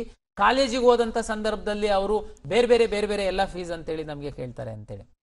ನೋಡಿ, ಅವರು ಯಾವುದು ಸ್ಕಿಲ್ ಲ್ಯಾಬು ಅಥವಾ ಸಣ್ಣ ಪುಟ್ಟದ್ದು ತುಂಬಾ ಮೀಗರ್ ಅಮೌಂಟನ್ನ ಅವರು ಅಧಿಕೃತವಾಗಿ ವೆಬ್ಸೈಟಲ್ಲಿ ಪಬ್ಲಿಷ್ ಮಾಡಿರ್ತಾರೆ. ಆದ್ರೆ ನೀವು ರಿಸರ್ಚ್ ಮಾಡಿದ್ರಿ, ನಾವೆಲ್ಲಿ ವಿಚಾರಿಸಿದ್ರಿ? ನೋ, ನೀವು ಚಿಂತೆ ಮಾಡಬೇಡಿ. ಇವತ್ತು ಇಂಜಿನಿಯರಿಂಗ್ ಇರಲಿ, ಮೆಡಿಕಲ್ ಇರಲಿ, ಯಾವುದೇ ಕೋರ್ಸ್ಗಳಿಗಿರಲಿ, ಫೀಸ್ ರೆಗ್ಯುಲೇಷನ್ ಕಮಿಟಿ ಅಂತೇಳಿ ಒಂದು ಕಮಿಟಿ ಇದೆ. ಜಸ್ಟಿಸ್ ಹೈಕೋರ್ಟ್ ನಿವೃತ್ತ ನ್ಯಾಯಾಧೀಶರು ಆ ಒಂದು ಕಮಿಟಿಯ ಮುಖ್ಯಸ್ಥರಾಗಿರ್ತಾರೆ. ದಯಮಾಡಿ ನೀವು ಯಾವುದಾದ್ರೂ ಕಾಲೇಜಲ್ಲಿ ಅಡ್ಮಿಷನ್ ಸಂದರ್ಭದಲ್ಲಿ ನಿಮಗೆ ಹೆಚ್ಚುವರಿ ಡೊನೇಷನ್ ಅನ್ನ ಕೇಳ್ತು ಅಂತಂದ್ರೆ ನೀವು ಆ ಕಮಿಟಿಗೆ ದೂರನ್ನು ಕೊಡಬಹುದು. ಆ ಕಮಿಟಿ ನಮ್ಮ ಕಚೇರಿಯಲ್ಲೇನೆ ಕಾರ್ಯನಿರ್ವಹಿಸುತ್ತೆ. ಇದು ಬಹಳ ಮುಖ್ಯವಾದಂತಹ ಮಾಹಿತಿ. ಯಾರು ಕೂಡ ಮೋಸಕ್ಕೆ ಒಳಗಾಗಬೇಡಿ, ಯಾಮರ್ಸೋಂಥವ್ರು ಇದ್ದೇ ಇರ್ತಾರೆ, ಯಾಮಾರಬೇಡಿ ಅಂತ ಹೇಳ್ತಾ ಇದ್ದಾರೆ ನೀವು. Yes sir. ಸರ್, ಈಗ 2 ಕರೆ ಕಾಯ್ತಾ ಇದೆ ಸರ್. ಒಂದು ಮೈಸೂರಿಂದ ಸಂಜಿತ್ ಅವರು ಕರೆ ಮಾಡಿದ್ದಾರೆ, ಅದ್ರ ಜೊತೆಲಿ ಇನ್ನೊಂದು ಕರೆನೂ ಕೂಡ ಒಟ್ಟಿಗೆ ತಗೊಂಡ್ಬಿಡೋಣ, 2 ಕರೆನೂ. ನಮಸ್ತೆ ಸಂಜಿತ್ ಅವರೇ. ಹಲೋ ಸರ್, ಮಾತಾಡಿ, ನಿಮ್ಮ ಪ್ರಶ್ನೆ ಕೇಳಿ. ಸರ್, ನಾವಿವಾಗ ಒಂದು ಕಾಲೇಜ್ಗೆ ನಾವು ಆಪ್ಷನ್ ಎಂಟ್ರಿ ಮಾಡಿದೀವಿ. ಅದು ನಮ್ಗೆ ಫಸ್ಟ್ ರೌಂಡ್ ಮತ್ತೆ ಸೆಕೆಂಡ್ ರೌಂಡ್ ಅಲ್ಲಿ ಲಾಸ್ಟ್ ಇಯರ್ ಕಟ್ ಆಫ್ ಅಲ್ಲಿ ಸಿಗಲ್ಲ. ಬಟ್ ಸೆಕೆಂಡ್ ಎಕ್ಸ್ಟೆಂಡ್ ರೌಂಡ್ ಅಲ್ಲಿ ನಮ್ಗೆ ಅಲಾಟ್ ಆಗಬಹುದು ಕಾಲೇಜು. ಓಕೆ ಸರ್, ಅದೇನಾದ್ರು ಅಲಾಟ್ ಆಗಲಿಲ್ಲ ನಮ್ಗೆ ಏನಾದ್ರು ಫೈನ್ ಇರುತ್ತಾ ಅಂತ. ಓಕೆ, ಈ ಪ್ರಶ್ನೆ ಇದರ ನಂತರ ಇನ್ನೊಂದು ಕರೆ ಕಾಯ್ತಾ ಇದೆ. ಹಲೋ. ಹಲೋ. ಆಯ್ತು ಸಂಜಿತ್ ಅವರೇ, ನಿಮ್ಮ ಪ್ರಶ್ನೆ ಅರ್ಥ ಆಗಿದೆ. ಓಕೆ. ಹಲೋ. ಹಲೋ. ಉಲ್ಲಾಸ್ ಅವರೇ, ನಮಸ್ತೆ. ನಮಸ್ತೆ ಸರ್. ಉಲ್ಲಾಸ್, ನಿಮ್ಮ ಪ್ರಶ್ನೆ ಕೇಳಿ. ಸರ್, ಇದು SNQ ಕೋಟಾಗೆ ಆಪ್ಷನ್ ಎಂಟ್ರಿ ಏನಾದ್ರು ಆಗ್ಬೇಕಾ ನಾವು? ಹೌದಾ ಸರ್? ಓಕೆ. SNQ ನಲ್ಲಿ ಆಪ್ಷನ್ ಕೋಟ ಏನು ಹಾಕದೇ ಇರೋದಲ್ಲ. ನೀವು ಏನು ನಿಮ್ಮ ಅರ್ಜಿ ಜೊತೆಗೆ ನಿಮ್ಮ ಆದಾಯವನ್ನ ನಮೂದಿಸಿದೀರಾ, ಅದರ ಆಧಾರದ ಮೇಲೆ ನಾವು ಸಿಸ್ಟಮ್ ಅಲ್ಲೇ ಅಲಾಟ್ ಮಾಡ್ತೀವಿ. ಅದಕ್ಕೇನು ಸಪರೇಟ್ ಆಪ್ಷನ್ ಎಂಟ್ರಿ ಇಲ್ಲ. ಮೊದಲು ವಿದ್ಯಾರ್ಥಿ ಕೇಳಿದಂಥವ್ರು ಲಾಸ್ಟ್ ಇಯರ್ ಎಕ್ಸ್ಟೆಂಡೆಡ್ ರೌಂಡ್ ಅಲ್ಲಿ ಸಿಕ್ಕಿತ್ತು, ಈ ವರ್ಷ ನನಗೆ ಎಕ್ಸ್ಟೆಂಡೆಡ್ ರೌಂಡ್ ಅಲ್ಲಿ ಸಿಗುತ್ತಾ ಅಂತೇಳಿ. ಅದು ನೀವು ಎಲ್ಲಾ ಕಾಲೇಜನ್ನ ಏನು ಆಪ್ಷನ್ ಎಂಟ್ರಿ ಮಾಡಿದೀರಾ ಮಾಡಿ ಬೇಸ್ಡ್ ಆನ್ ಯುವರ್ ರ್ಯಾಂಕ್ ಸಿಗುತ್ತೆ. ಆಮೇಲೆ ಸಿಕ್ಕಿಲ್ಲ ಅಂತಂದ್ರೆ ಸಿಕ್ಕಿ ಏನೋ ಪ್ರಾಬ್ಲಮ್ ಅಂತ, ಅದೊಂದು ಗಂಭೀರವಾದ ಪ್ರಶ್ನೆ. ನೀವು ಫಸ್ಟ್ ರೌಂಡ್ ಸೀಟ್ ಸಿಗುತ್ತೆ, ಅಪ್ಗ್ರೇಡೇಷನ್ ಅಂತ ಸೆಕೆಂಡ್ ರೌಂಡಿಗೆ ಹೋಗ್ತೀರಾ. ಸೆಕೆಂಡ್ ರೌಂಡ್ ಅಲ್ಲಿ ನೀವು ಹಾಕಿರೋದೇನೆ ಸಿಗುತ್ತೆ, ಬಟ್ ಸ್ಟಿಲ್ ನೀವು ಥರ್ಡ್ ರೌಂಡಿಗೆ ಹೋಗ್ತೀರಾ. ಥರ್ಡ್ ರೌಂಡ್ ಅಲ್ಲಿ ಹೋಗಿ ಸಹ ಮತ್ತೆ ನೀವು ಕಾಲೇಜಿಗೆ ಹೋಗಲ್ಲ, ನಿಮ್ಮ ಮೇಲೆ ಕೇಸ್ ಆಗುತ್ತೆ. ಯಾಕೆ ಅಂತಂದ್ರೆ ನೀವೇನೆ ನನಗೆ ಪ್ರಿಯಾರಿಟಿ ಮೇಲೆ ನಾನು ಅಪ್ಗ್ರೇಡ್ ಆಗ್ತೀನಿ ಅಂತ ಬಂದಿದ್ದೀರಾ. ನೀವು ಥರ್ಡ್ ರೌಂಡ್ ತನಕ ಬಂದು ನೀವೇನಾದ್ರೂ ಕಾಲೇಜಿಗೆ ಹೋಗಿಲ್ಲ ಅಂತಂದ್ರೆ ಕೇಸ್ ಆಗುತ್ತೆ. ಹಾಗಾಗಿ ಯಾಕೆ ಕೇಸ್ ಆಗುತ್ತೆ? ನಮ್ಮಿಷ್ಟ ನಿಮ್ಮಿಷ್ಟ ಇಲ್ಲ. ನೀವು ಫಸ್ಟ್ ಸೆಕೆಂಡ್ ರೌಂಡ್ ಅಲ್ಲಿ ನೀವು ಆಪ್ಷನ್ ಎಂಟ್ರಿ ಮಾಡಿರೋದಕ್ಕೆ ನಿಮಗೆ ನಾವು ಕೊಟ್ಟಿದೀವಿ. ಥರ್ಡ್ ರೌಂಡ್ ಅಲ್ಲಿ ನಿಮಗೆ ಇಷ್ಟ ಇಲ್ಲ ಅಂದ್ರೆ ಸೆಕೆಂಡ್ ರೌಂಡ್ ಅಲ್ಲಿ ಕ್ವಿಟ್ ಆಗ್ಬೇಕಾಗಿತ್ತು. ನಾವು ಕ್ಲಿಯರ್ ಆಗಿ ಹೇಳಿದೀವಿ, ನೀವು ಥರ್ಡ್ ರೌಂಡಿಗೆ ಬಂದಾಗ ಸಿಕ್ಕಿದ್ರೆ ನೀವು ಅಡ್ಮಿಷನ್ ಆಗ್ಲೇಬೇಕಂತ. ಯಾಕೆ ಇದು ನಿಮಗೆ ಇಂಪಾರ್ಟೆಂಟ್, ನಮಗೆ ಇಂಪಾರ್ಟೆಂಟ್ ಅಂತಂದ್ರೆ ನಮ್ಮ ಖಾಸಗಿ ಕಾಲೇಜುಗಳ ಜೊತೆ ಒಪ್ಪಂದದಂತೆ ವಿಶೇಷವಾಗಿ ಇಂಜಿನಿಯರಿಂಗ್ ಕಾಲೇಜು ಮತ್ತೆ ನರ್ಸಿಂಗ್ ಇಂದು ನೀವು ಕೊನೆ ರೌಂಡ್ ಅಲ್ಲಿ ಏನಾದ್ರೂ ಅಡ್ಮಿಷನ್ ಆಗದೆ ಸೀಟ್ ಉಳಿತು ಅಂತಂದ್ರೆ ಅದು ಕಾಲೇಜಿನ ಪಾಲಾಗುತ್ತೆ. ಅಂದ್ರೆ ನಿಮ್ಮ ಜಾಗದಲ್ಲಿ ಯಾರೋ ಇನ್ನೊಂದು ಮೆರಿಟೋರಿಯಸ್ ಅಥವಾ ಬಡ ವಿದ್ಯಾರ್ಥಿಗೆ ನೀವು ಅನ್ಯಾಯ ಮಾಡಿದೀರಾ ಅಂತೇಳಿ ನಿಮ್ಮ ಮೇಲೆ ಫೈನ್ ಆಗುತ್ತೆ, ಕೇಸ್ ಆಗುತ್ತೆ. ಓಕೆ ಸರ್, ಮತ್ತೊಂದು ಕರೆ ಇದೆ. ಧರ್ಮೇಶ್ ಅವರು ನಮ್ಮ ಜೊತೆ ಇದ್ದಾರೆ. ನಮಸ್ತೆ ಧರ್ಮೇಶ್, ನಿಮ್ಮ ಪ್ರಶ್ನೆ ಕೇಳಿ. ಸರ್, ನಮ್ಗೆ ಈಗ ನೀಟ್ ನಲ್ಲಿ ಅಪ್ಲೈ ಮಾಡ್ಲಿಕ್ಕೆ ಆಲ್ ಇಂಡಿಯಾ ಕೋಡ್ ರ್ಯಾಂಕ್ ಮಾತ್ರ ಇದು ಮಾಡಿದ್ದಾರೆ, ಕೆಟಗರಿ ರ್ಯಾಂಕ್ ಇದು ಮಾಡಿಲ್ಲ ಸರ್. ಕೆಟಗರಿ ರ್ಯಾಂಕು ಆಲ್ ಇಂಡಿಯಾದಲ್ಲಿ ಬೇರೆ ಇರುತ್ತೆ, ನಮ್ಮ ಸ್ಟೇಟ್ ಅಲ್ಲಿ ಬೇರೆ ಇರುತ್ತೆ. ಹಾಗಾಗಿ ಆಲ್ ಇಂಡಿಯಾ ರ್ಯಾಂಕೇನೆ ನಾವು ಕನ್ಸಿಡರ್ ಮಾಡುವಂತದ್ದು. ಬಟ್ ನಿಮ್ಮ ಅರ್ಜಿನಲ್ಲಿ ಯಾವ ಮೀಸಲಾತಿ ಇದೆ ಆ ಮೀಸಲಾತಿ ಆಧರಿಸಿ ನಿಮಗೆ ಸೀಟ್ ಹಂಚಿಕೆ ಮಾಡ್ತೀವಿ, ನೀವೇನ್ ಚಿಂತೆ ಮಾಡಬೇಡಿ. ಉಡುಪಿಯಿಂದ ಮತ್ತೊಂದು ಕರೆ ಇದೆ. ನಮಸ್ತೆ. ಹಲೋ. ಸರ್, ನಮಸ್ತೆ ಸರ್. ನಿಮ್ಮ ಪ್ರಶ್ನೆ ಕೇಳಿ ಸರ್. ಸರ್, ನನ್ನ ಮಗಳದ್ದು 44,000 ರ್ಯಾಂಕಿಂಗ್ ಇದೆ ಸರ್. ಓಕೆ. SNQ ಕೋಟಾ ಇದೆ, ಮತ್ತೆ ನಾವು SC ಕ್ಯಾಟಗರಿ ಬರ್ತದೆ ಸರ್. ಓಕೆ. ಬಟ್ ಅದರಲ್ಲಿ 1,21,000 ಫೀಸ್ ಅಂತ ಬಂದಿದೆ ಸರ್. ಅದು ಅದೇ ಉಳಿತದ ಅಥವಾ ಇನ್ನು ಏನಾದ್ರು ಕಡಿಮೆ ಆಗೋ ಸಾಧ್ಯತೆಗಳುಂಟಾ? ಹಾಗೆ ಯಾವ್ದು ಇಂಜಿನಿಯರಿಂಗಾ? Engineering sir, engineering. ಅಲ್ಲ, ನೀವು ನೋಡಿ ಇಂಜಿನಿಯರಿಂಗಿಗೆ ಸಂಬಂಧಪಟ್ಟಂತೆ ಮೆಡಿಕಲ್ಗೆ ಸಂಬಂಧಪಟ್ಟಂತೆ ಖಾಸಗಿ ಕಾಲೇಜಲ್ಲಿ ಸರ್ಕಾರಿ ಸೀಟ್ ಇರ್ಬೋದು, ಇಂಜಿನಿಯರಿಂಗ್ ಗೌರ್ಮೆಂಟ್ ಕಾಲೇಜಲ್ಲಿ ಸರ್ಕಾರಿ ಸೀಟ್ ಇರ್ಬೋದು. ತಾವು SC ಅಂತ ಹೇಳ್ತಾ ಇದ್ದೀರಾ, SC ST ಅವರಿಗೆ ಫೀಸ್ ಇಲ್ಲ, 0 ಫೀಸ್. ಬಟ್ ಅಲ್ಲಿ ಸರ್ ಇದ್ರಲ್ಲಿ 1,21,000 ಅಂತ ನಮಗೆ ಡೌನ್ಲೋಡ್ SC ST ಅವರಿಗೆ ಅಂತ ಫಿಕ್ಸ್ ಮಾಡಿರೋದಲ್ಲ. ಅದು ಆ ಕಾಲೇಜಿಗೆ ಸರ್ಕಾರ ನಿಗದಿಪಡಿಸಿರುವಂತ ಫೀಸು. ನಿಮ್ಮ ಒಂದು ಕ್ಯಾಶ್ ಸರ್ಟಿಫಿಕೇಟ್ ಮತ್ತೆ ನಿಮ್ದು 10 ಲಕ್ಷದ ತನಕ ಆದಾಯ ಇರುವಂತದ್ದನ್ನ ಕನ್ಫರ್ಮೇಶನ್ ಮಾಡ್ಕೊಂಡು ನಾವು ನಿಮಗೆ 0 ಫೀಸ್ ಇರುತ್ತೆ. ಸೋಷಿಯಲ್ ವೆಲ್ಫೇರ್ ಡಿಪಾರ್ಟ್ಮೆಂಟ್ ಇಂದ ನಿಮಗೆ ಹಣ ಬಂದ ಮೇಲೆ ನೀವು ಕಾಲೇಜಿಗೆ ಕಟ್ಟಬೇಕು, ಚಿಂತೆ ಮಾಡಬೇಡಿ. Yes sir. ಗೋಕರ್ಣದಿಂದ ಮತ್ತೊಂದು ಕರೆ ಇದೆ. ಹಲೋ, ನಮಸ್ತೆ ಆಕಾಶ್, ನಮಸ್ತೆ, ನಿಮ್ ಪ್ರಶ್ನೆ ಕೇಳಿ. ಹಲೋ ಸರ್, ನಮಸ್ತೆ ಸರ್. ನಮಸ್ತೆ, ನಿಮ್ ಪ್ರಶ್ನೆ ಕೇಳಿ. ಸರ್ ಏನಿಲ್ಲ, ಈಗ ನಾನು ಫಸ್ಟ್ ರೌಂಡ್ ಅಲ್ಲಿ ಮೆಡಿಕಲ್ ಎಲ್ಲಾ ಕಾಲೇಜ್ ಅಲಾಟ್ ಮಾಡಿದ್ದೀನಿ, ಅದ್ರ ಜೊತೆ ಇಂಜಿನಿಯರಿಂಗ್ ಸಹ ಅಲಾಟ್ ಮಾಡಿದ್ದೀನಿ. ಹೇಳಿ. ಈಗ ನಾನು ಫಸ್ಟ್ ರೌಂಡ್ ಅಲ್ಲಿ ನನಗೆ ಯಾವ್ದಾದ್ರು ಇಂಜಿನಿಯರಿಂಗ್ ಕಾಲೇಜ್ ಸಿಕ್ಕಿ ಸೆಕೆಂಡ್ ರೌಂಡ್ ನಾನು ಮೆಡಿಕಲ್ ಸಿಕ್ಕಿದ್ರೆ 2 ಚಾನ್ಸ್ ಇರುತ್ತಾ? ನೋಡಿ, ಒಬ್ರಿಗೆ ಒಂದೇ ಸೀಟ್ ನಾವು ಅಲಾಟ್ ಮಾಡ್ತೀವಿ. ಈಗ ಉದಾಹರಣೆಗೆ ಫಸ್ಟ್ ರೌಂಡ್ ಅಲ್ಲಿ ನೀವು ಎಷ್ಟು ಆಪ್ಷನ್ ಎಂಟ್ರಿ ಮಾಡಿದ್ರು ನಿಮಗೆ ಬೆಸ್ಟ್ ಅನ್ಸಿರುವಂತದ್ದು ನಿಮ್ಮ ರ್ಯಾಂಕ್ ಆಧಾರ್ಸ್ ಒಂದೇ ಸೀಟನ್ನು ಅಲಾಟ್ ಮಾಡ್ತೀವಿ. ಹಾಗಾಗಿ ನಿಮಗೆ ಆ ಚಿಂತೆನೇ ಇಲ್ಲ. ಸೆಕೆಂಡ್ ರೌಂಡ್ ಫಸ್ಟ್ ಅಲ್ಲಿ ಮೆಡಿಕಲ್ ಸಿಕ್ಕಿದೆ, ಸೆಕೆಂಡ್ ಅಲ್ಲಿ ನನಗೆ ಇಂಜಿನಿಯರಿಂಗ್ ಸಿಗುತ್ತೆ, ಇಲ್ಲ ಫಸ್ಟ್ ಅಲ್ಲಿ ಇಂಜಿನಿಯರಿಂಗ್ ಸಿಕ್ಕಿದೆ, ಸೆಕೆಂಡ್ ಅಲ್ಲಿ ಮೆಡಿಕಲ್ ಸಿಗುತ್ತೆ. ಅದಕ್ಕೇನೆ ನಾವು ಫಸ್ಟ್ ರೌಂಡ್ ರಿಸಲ್ಟ್ ಅನೌನ್ಸ್ ಆದ್ಮೇಲೆ ನೀವೇನ್ ಮಾಡಬೇಕು ಅಂತ ಹೇಳ್ತೀವಿ. ನೀವು ಇಷ್ಟ ಇದ್ರೆ ಹೋಗಿ ಅಡ್ಮಿಷನ್ ಆಗ್ಬೋದು, ಇಲ್ಲ ಅಂತಂದ್ರೆ ಮತ್ತೆ ಅಪ್ಗ್ರೇಡೇಷನ್ಗೋಸ್ಕರ ನೆಕ್ಸ್ಟ್ ರೌಂಡ್ಗೆ ವೆಯ್ಟ್ ಮಾಡ್ಬೋದು. ಅದನ್ನೆಲ್ಲ ನಾವು ರಿಸಲ್ಟ್ ಅನೌನ್ಸ್ ಮಾಡ್ತಿದ್ದಂಗೆ ತಮಗೆ ವಿವರವಾಗಿ ತಿಳಿಸ್ಕೊಡ್ತೀವಿ. ಸರ್, ಈಗ ಟೆಕ್ನಾಲಜಿನ ಯಾವ ರೀತಿ ಬಳಸ್ಕೊಳ್ತಾ ಇದೆ ಪರೀಕ್ಷಾ ಪ್ರಾಧಿಕಾರ? ಸಾಕಷ್ಟು ರೀತಿಯಲ್ಲಿ ಸುಧಾರಣೆಗಳಾಗಿದ್ದಾವೆ ಅಂತ, ಪ್ರತಿನಿತ್ಯ ಪ್ರತಿ ಕ್ಷಣನೂ ಕೂಡ ಅವ್ರಿಗೆ ಮಾಹಿತಿ ಕೊಡುವಂತ ಒಂದು ವ್ಯವಸ್ಥೆ ಆಗ್ತಾ ಇದೆ ಅಂತ. ಅದಕ್ಕೆ ಮುಂಚೆ ಒಂದು ಕರೆ ಇದೆ ಸರ್, ಅದನ್ನು ಕೊನೆಯದಾಗಿ ಪ್ರಶ್ನೆ ತಗೊಂಡ್ಬಿಡೋಣ. ಹಲೋ,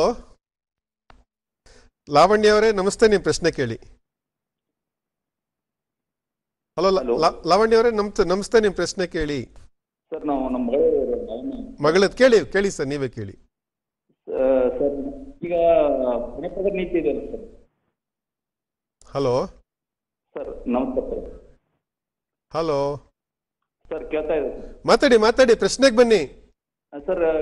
ಈಗ ನಿಮ್ಮ ಟಿವಿ ವಾಲ್ಯೂಮ್ ಕೊಟ್ಟಿದ್ದೀರಾ ನೀವು, ಅದಕ್ಕೆ ನಿಮ್ಗೆ ಎಕ್ಕೋ ಬರ್ತಾ ಇದೆ, ಪ್ರತಿಧ್ವನಿ ಬರ್ತಾ ಇದೆ. ದಯವಿಟ್ಟು ಯಾರು ಟಿವಿ ಆನ್ ಮಾಡ್ಕೊಂಡು ಮಾತಾಡ್ಬಿಡಿ. ಕೇಳಿ ಸರ್, ಬನ್ನಿ, ಪ್ರಶ್ನೆಗೆ ಬನ್ನಿ ನೇರವಾಗಿ. ಕೆನೆಪದ ನೀತಿ ಇದೆ ಸರ್ ಸರ್ಕಾರದಲ್ಲಿ sir. ಏನೋಪ್ಪ. Hello hello sir, creamy layer ಕೆನೆಪದರ ನೀತಿ ಬಗ್ಗೆ ಕೇಳ್ತಾ ಇದ್ದೀರಲ್ವಾ? ಓಕೆ, ಉತ್ತರ ಕೊಡ್ತಾರೆ. ಎಲ್ಲ ಕೆನೆಪದರ ಅಂತಂದ್ರೆ ನೋಡಿ, ಏನು ಈಗ ನಿಮ್ದು ನಮ್ಮಲ್ಲಿ ಕೆನೆಪದರ ಅಂತಂದ್ರೆ ಈ ಕನ್ನಡ ರೂರಲ್ಗೆ ಸಂಬಂಧಪಟ್ಟಂತೆ, ಈಗ ಉದಾಹರಣೆಗೆ ಯಾರಾದ್ರೂ ಪ್ಯೂರ್ ಜನರಲ್ ಮೆರಿಟ್ ವಿದ್ಯಾರ್ಥಿಗಳು ಇದ್ದು ಅವರು ಗ್ರಾಮೀಣ ಪ್ರದೇಶದಲ್ಲಿ ಓದಿರುವಂತವರು ಗ್ರಾಮೀಣ ಮೀಸಲಾತಿಯನ್ನ ಪಡೆಯುವಂತದ್ದಕ್ಕೆ ಅವಕಾಶ ಇದೆ.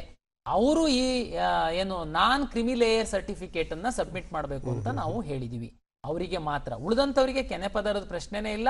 2A 2B 3A 3B ಇದೆಲ್ಲ ಏನಿದೆ 8 ಲಕ್ಷ ತನಕ ಇನ್ಕಮ್ ಇರುವಂತದ್ದು ತಹಶೀಲ್ದಾರಿಂದ ಪ್ರಮಾಣ ಪತ್ರ ಕೊಟ್ಟಿರ್ತೀರಾ, ಅದು ಅರ್ಜಿನಲ್ಲಿ RD ನಂಬರ್ ಹಾಕಿದ್ರೆ ಈಗಾಗಲೇ ನಿಮ್ಮ ವೆರಿಫಿಕೇಶನ್ ಸ್ಲಿಪ್ ಅಲ್ಲಿ ಅದು ಡಿಸ್ಪ್ಲೇ ಆಗಿದೆ. ಸರ್, ಈಗ ಕೊನೆಯ ಕರೆ. ತುಂಬಾ ಜನ ಕರೆ ಮಾಡ್ತಾನೆ ಇದ್ದಾರೆ, ನಿರಂತರ ಕರೆ ಬರ್ತಾನೆ ಇದೆ. ಸಾಕಷ್ಟು ಮಾಹಿತಿ ನೀವು ಕೊಡ್ತಾ ಇದ್ರು. ಜನರ, ನಮ್ಮ ಪಾಲಕರ, ವಿದ್ಯಾರ್ಥಿ ಸಮುದಾಯದಲ್ಲಿ ಗೊಂದಲಗಳು ಮತ್ತೆ ಪ್ರಶ್ನೆಗಳು ಉಟ್ಕೊಳ್ಳುವಂತದ್ದು ಸಹಜ. ಈಗ ಬಳ್ಳಾರಿಯಿಂದ ಚಂದ್ರಶೇಖರ್ ಅವರು ನಮ್ಮ ಜೊತೆ ಇದ್ದಾರೆ. ನಮಸ್ತೆ ಚಂದ್ರಶೇಖರ್ ಅವರೇ, ನೇರವಾಗಿ ಪ್ರಶ್ನೆಗೆ ಬನ್ನಿ. ಸರ್ ನಮಸ್ಕಾರ ಸರ್. ಈಗ ಡಿಪ್ಲೊಮಾದ ಮೇಲೆ CET ಬರ್ದವ್ರಿಗೆ ಫಸ್ಟ್ ಮತ್ತು ಸೆಕೆಂಡ್ ಎರಡೇ ರೌಂಡ್ ಇದೆಯಾ ಅಥವಾ ಮೂರನೇ ರೌಂಡ್ ಇದೆಯಾ? ಮೂರನೇ ರೌಂಡ್ಗೂ ಅವಕಾಶ ಇದೆಯಾ? ಈಗ DCET ಲ್ಯಾಟರಲ್ ಎಂಟ್ರಿ ಅವರಿಗೆ ನಾವು ಈಗ ಸದ್ಯಕ್ಕೆ 2 ರೌಂಡ್ ಹಿಂದೆ ಸಾಕಷ್ಟು ವರ್ಷಗಳಲ್ಲಿ ಮಾಡಿದ್ದಾರೆ. ಆದ್ರೆ ನೀವೇನು ಚಿಂತೆ ಮಾಡಬೇಡಿ, ನಮ್ಮ ಹತ್ರ ಸಾಕಷ್ಟು ಸೀಟು ಉಳಿಯುತ್ತೆ. ಅವಾಗ ಉಳಿದ್ರೆ ಇನ್ನೊಂದು 3ನೇ ರೌಂಡ್ ಮಾಡ್ತೀವಿ. ನಾವೇನು ಟೈಮ್ ಇರೋದ್ರಿಂದ AICTE ಪ್ರಕಾರ ಮಾಡ್ತೀವಿ, ಚಿಂತೆ ಮಾಡಬೇಡಿ, ಅವಕಾಶ ಸಿಗುತ್ತೆ. ಎಸ್ ಸರ್, ಈಗ ಕೊನೆಯದಾಗಿ ತಂತ್ರಜ್ಞಾನವನ್ನು ಸಾಕಷ್ಟು ಸಮರ್ಥವಾಗಿ ಈ ಬಾರಿ ಇನ್ನೂ ಹೆಚ್ಚಿನ ರೀತಿಯಲ್ಲಿ ನೈಪುಣ್ಯತೆಯಿಂದ ನೀವು ಬಳಸ್ಕೊಳ್ತಾ ಇದ್ದೀರಂತ, ಹೇಗೆ ಅದನ್ನು? ಆ ತಂತ್ರಜ್ಞಾನವನ್ನ ನಾವು ಬಳಸುವಂತ ತಮ್ಗೆಲ್ಲ ಗೊತ್ತಿದೆ. ಹಿಂದೆ ವಿದ್ಯಾರ್ಥಿಗಳು ಕರ್ನಾಟಕ ಪರೀಕ್ಷಾ ಪ್ರಾಧಿಕಾರಕ್ಕೆ ಬಂದು ಸೀಟನ್ನು ಅಲಾಟ್ಮೆಂಟ್ ಮಾಡ್ಕೊಂಡು ಹೋಗ್ತಾ ಇದ್ರು. ಬಟ್ ಪ್ರತಿ ವರ್ಷ ಬರ್ತಾ ಹೆಚ್ಚಿನ ಸೀಟ್ಗಳು ಹೆಚ್ಚಿನ ವಿದ್ಯಾರ್ಥಿಗಳಾಗಿರೋದ್ರಿಂದ ನಾವು 100% ತಂತ್ರಾಂಶದ ಮೂಲಕ ನಾವು ಈ ಸೀಟ್ ಅಲಾಟ್ಮೆಂಟ್ ಪ್ರಕ್ರಿಯೆ ಎಲ್ಲ ಮಾಡ್ತಾ ಇದೀವಿ. ಈ ಪಾರದರ್ಶಕತೆಗೆ ಸಂಬಂಧಪಟ್ಟಂತೆ ತಮ್ಗೆಲ್ಲ ಗೊತ್ತಿರುವಂತೆ ನಾವು ವಿದ್ಯಾರ್ಥಿಗಳಿಗೆ ನೇರವಾಗಿ ನಾವು ಮಾಹಿತಿ ಕೊಡಬೇಕು ಪ್ರಾಧಿಕಾರದ ವತಿಯಿಂದ. ಬೇರೆ ಮಧ್ಯವರ್ತಿಗಳು ಅಂದ್ರೆ ಬೇರೆ ಬೇರೆ ಮಾರ್ಗದಿಂದ ಮಾಹಿತಿ ಹೋಗಿ ಅದು ಸರಿಯಾಗಲ್ಲ ಅಂತ ನಾವು KEA ವತಿಯಿಂದನೇ ನಾವು ಯೂಟ್ಯೂಬ್ ಅಲ್ಲಿ ಸಹ ಒಂದು ವಿಕಾಸನ ಅಂತೇಳಿ ಒಂದು ಚಾನಲ್ ಮಾಡಿ ಏನೇನು ನ್ಯೂ ಇನ್ಫಾರ್ಮೇಶನ್ ಇರುತ್ತೆ ವಿದ್ಯಾರ್ಥಿಗಳಿಗೆ ಮುಟ್ಟಿಸ್ಬೇಕು ಅನ್ನುವಂಥದ್ದನ್ನ ನಾವು ಪ್ರಸಾರವನ್ನ ಮಾಡ್ತಾ ಇದೀವಿ. ನಮ್ಮ ಎಕ್ಸ್ ಖಾತೆನಲ್ಲಿ ಪ್ರತಿ ನೋಟಿಫಿಕೇಶನ್ಸ್ ಅನ್ನ ನಾವು ಅಪ್ಡೇಟ್ ಮಾಡ್ತಾ ಇದೀವಿ. ವಾಟ್ಸಪ್ದು ಏನು ತಾವು ಅಪ್ಲಿಕೇಶನ್ ಹಾಕುವಂಥ ಸಂದರ್ಭದಲ್ಲಿ ರಿಜಿಸ್ಟ್ರೇಷನ್ ಮಾಡಿದ್ದೀರಾ ಅದಕ್ಕೆ ನಾವು ಹೊಸ ನೋಟಿಫಿಕೇಶನ್ಸ್ ಅನ್ನ ತಮ್ಮ ವಾಟ್ಸಪ್ ಮೂಲಕ ನಾವು ಕಳಿಸ್ತಾ ಇದ್ದೀವಿ. ಈ ಹಿಂದೆ ವೆರಿಫಿಕೇಶನ್ ಸ್ಲಿಪ್ ಅಲ್ಲಿ ಲಾಗಿನ್ ಪಾಸ್ವರ್ಡ್ ಸೀಕ್ರೆಟ್ ಕೀ ಅಂತ ಬರ್ತಿತ್ತು. ಅದನ್ನ ತಗೊಂಡೋಗಿ ತಾವು ಸೈಬರ್ ಸೆಂಟರ್ಗಳಿಗೆ ಕೊಟ್ಟು ನೀವು ಮನೆಗೆ ಹೋಗ್ಬಿಡ್ತಿದ್ರಿ. ನಿಮ್ಮ ಪರವಾಗಿ ಅವರೇ ಆಪ್ಷನ್ ಎಂಟ್ರಿ ಮಾಡಿ ಅವರೇ ಕಾಲೇಜಿಗೆ ಅಲಾಟ್ ಮಾಡ್ಕೊಂಡು ಕೊನೆಗೆ ನಿಮಗೆ ಗೊತ್ತಿಲ್ದಿರಂಗೆ ಆ ಕಾಲೇಜಿನ ಸೀಟ್ನು ಬ್ಲಾಕ್ ಮಾಡೋ ಅಂತ ವ್ಯವಸ್ಥೆ ಇತ್ತು. ಅದಕ್ಕೆ ನಾವು 100% OTP ಸಿಸ್ಟಮ್ ಅನ್ನು ತಗೊಂಡು ಬಂದಿದ್ದೀವಿ, ಮತ್ತೆ ಫೇಸ್ ರೆಕಗ್ನೈಸೇಷನ್ ತಗೊಂಡು ಬಂದಿದ್ದೀವಿ. ಸದ್ಯಕ್ಕೆ face recognition first round application multiple login ಆಗೋದಕ್ಕೋಸ್ಕರ ನಾವು ಸ್ಟಾಪ್ ಮಾಡಿದ್ವಿ. ಬಟ್ ಅದು ನೆಕ್ಸ್ಟ್ ಹಂತದಲ್ಲಿ ಸಹ ಕಂಟಿನ್ಯೂ ಆಗುತ್ತೆ. ಹಾಗಾಗಿ ಯಾರು ಅರ್ಹ ವಿದ್ಯಾರ್ಥಿಗಳಿದ್ದಾರೆ, ಯಾರು ಮೆರಿಟೋರಿಯಸ್ ಸ್ಟೂಡೆಂಟ್ ಇದ್ದಾರೆ, ಯಾರಿಗೆ ಈ ಸರ್ಕಾರಿ ಸೀಟ್ಗಳು ಸಿಕ್ಕಬೇಕು ಅವರಿಗೆ ಸಿಗುವ ನಿಟ್ಟಿನಲ್ಲಿ ಪ್ರಾಧಿಕಾರದ ವತಿಯಿಂದ ಎಲ್ಲ ನಾವು ವ್ಯವಸ್ಥೆ ಮಾಡಿಕೊಂಡಿದ್ದೀವಿ. ಹಾಗಾಗಿ ತಾವು ದಯಮಾಡಿ ಪ್ರಾಧಿಕಾರದಿಂದ ಹೊರಡುವಂತಹ ನೋಟಿಫಿಕೇಶನ್ಗಳನ್ನ, ಮಾಹಿತಿಯನ್ನ, ಮತ್ತೆ ಈ ಮೀಡಿಯಾದವರು ನಮಗೆ ದಿನಪತ್ರಿಕೆಗಳಿರ್ಬೋದು, ಎಲೆಕ್ಟ್ರಾನಿಕ್ ಮೀಡಿಯಾದವರು ಹೈಯೆಸ್ಟ್ ಪ್ರಾಧಿಕಾರದ ಮಾಹಿತಿಯನ್ನ ಪ್ರಸಾರ ಮಾಡ್ತಾರೆ. ದಯಮಾಡಿ ಅದನ್ನ ಓದಿ ನಮ್ಮ KEA ಏನು ನಿರ್ದೇಶನ ಕೊಡುತ್ತೆ ಅದರಂತೆ ತಾವೇನಾದ್ರೂ ಫಾಲೋ ಮಾಡ್ತು ಅಂತಂದ್ರೆ ತಮಗೆ ಅರ್ಹತೆಗೆ ತಕ್ಕಂತೆ ಸೀಟು ಸಿಗುವಂತದ್ದಕ್ಕೆ ಅವಕಾಶಗಳಿದೆ. ಪ್ರತಿ ಹಂತದಲ್ಲೂ ಅಪ್ಗ್ರೇಡ್ ಆಗ್ತಾ ಇರುತ್ತೆ, ಅಪ್ಡೇಟ್ ಆಗ್ತಾ ಇರುತ್ತೆ. ನೀವು ಅಪ್ಡೇಟ್ ಆಗಿ, ನೀವು ಅಪ್ಗ್ರೇಡ್ ಆಗಿ ಈ ಒಂದು ಸೀಟು ಹಂಚಿಕೆ ಪ್ರಕ್ರಿಯೆನ ಅತ್ಯಂತ ಸುಗಮವಾಗಿಗೊಳಿಸೋದಕ್ಕೆ ಎಲ್ಲ ರೀತಿಯಾದ ವ್ಯವಸ್ಥೆಯನ್ನು ಮಾಡಲಾಗಿದೆ. ಅದಕ್ಕೆ ತಕ್ಕ ಹಾಗೆ ನೀವು ಕೂಡ ಪಡೆದುಕೊಂಡು ಉತ್ತಮ ಒಂದು ಪ್ರಜೆಗಳನ್ನು ಉತ್ತಮ ಒಂದು ವೃತ್ತಿಯಲ್ಲಿ ನಮ್ಮ ದೇಶಕ್ಕೆ, ನಮ್ಮ ರಾಜ್ಯಕ್ಕೆ, ನಮ್ಮ ಸಮಾಜಕ್ಕೆ ಕೊಡುಗೆ ನೀಡಲಿ ಅಂತ ನಾವು ಕೂಡ ಆಶಿಸ್ತಾ, ಇಷ್ಟೊಂದು ಬಹಳ ಅಮೂಲ್ಯವಾದ ಮಾಹಿತಿಯನ್ನು ನಮ್ಮ ಸಮಸ್ತ ವೀಕ್ಷಕ ಸಮುದಾಯಕ್ಕೆ ನೀಡಿದ್ದಕ್ಕಾಗಿ ನಿಮಗೆ ನಮ್ಮ ಚಂದನ ವಾಹಿನಿ ಮತ್ತು ನಮ್ಮ ವೀಕ್ಷಕರ ಪರವಾಗಿ ನಿಮ್ಮೆಲ್ಲರಿಗೂ ಅನಂತ ಧನ್ಯವಾದಗಳು. ನಮಸ್ಕಾರ. ವೀಕ್ಷಕರೇ, ಇದು ಒಂದು ಸೀಟು ಹಂಚಿಕೆ ಪ್ರಕ್ರಿಯೆ ಬಗ್ಗೆ ಉನ್ನತ ಅಧಿಕಾರಿಗಳು ನೀಡಿದಂತಹ ಮಹತ್ವದ ಮತ್ತು ನಿಖರವಾದ ಮತ್ತು ಅತ್ಯಂತ ವಿಶ್ವಾಸಾರ್ಹವಾದ ಮಾಹಿತಿ. ಈ ಮಾಹಿತಿಯನ್ನು ನೀವು ಬಳಸ್ಕೊಂಡು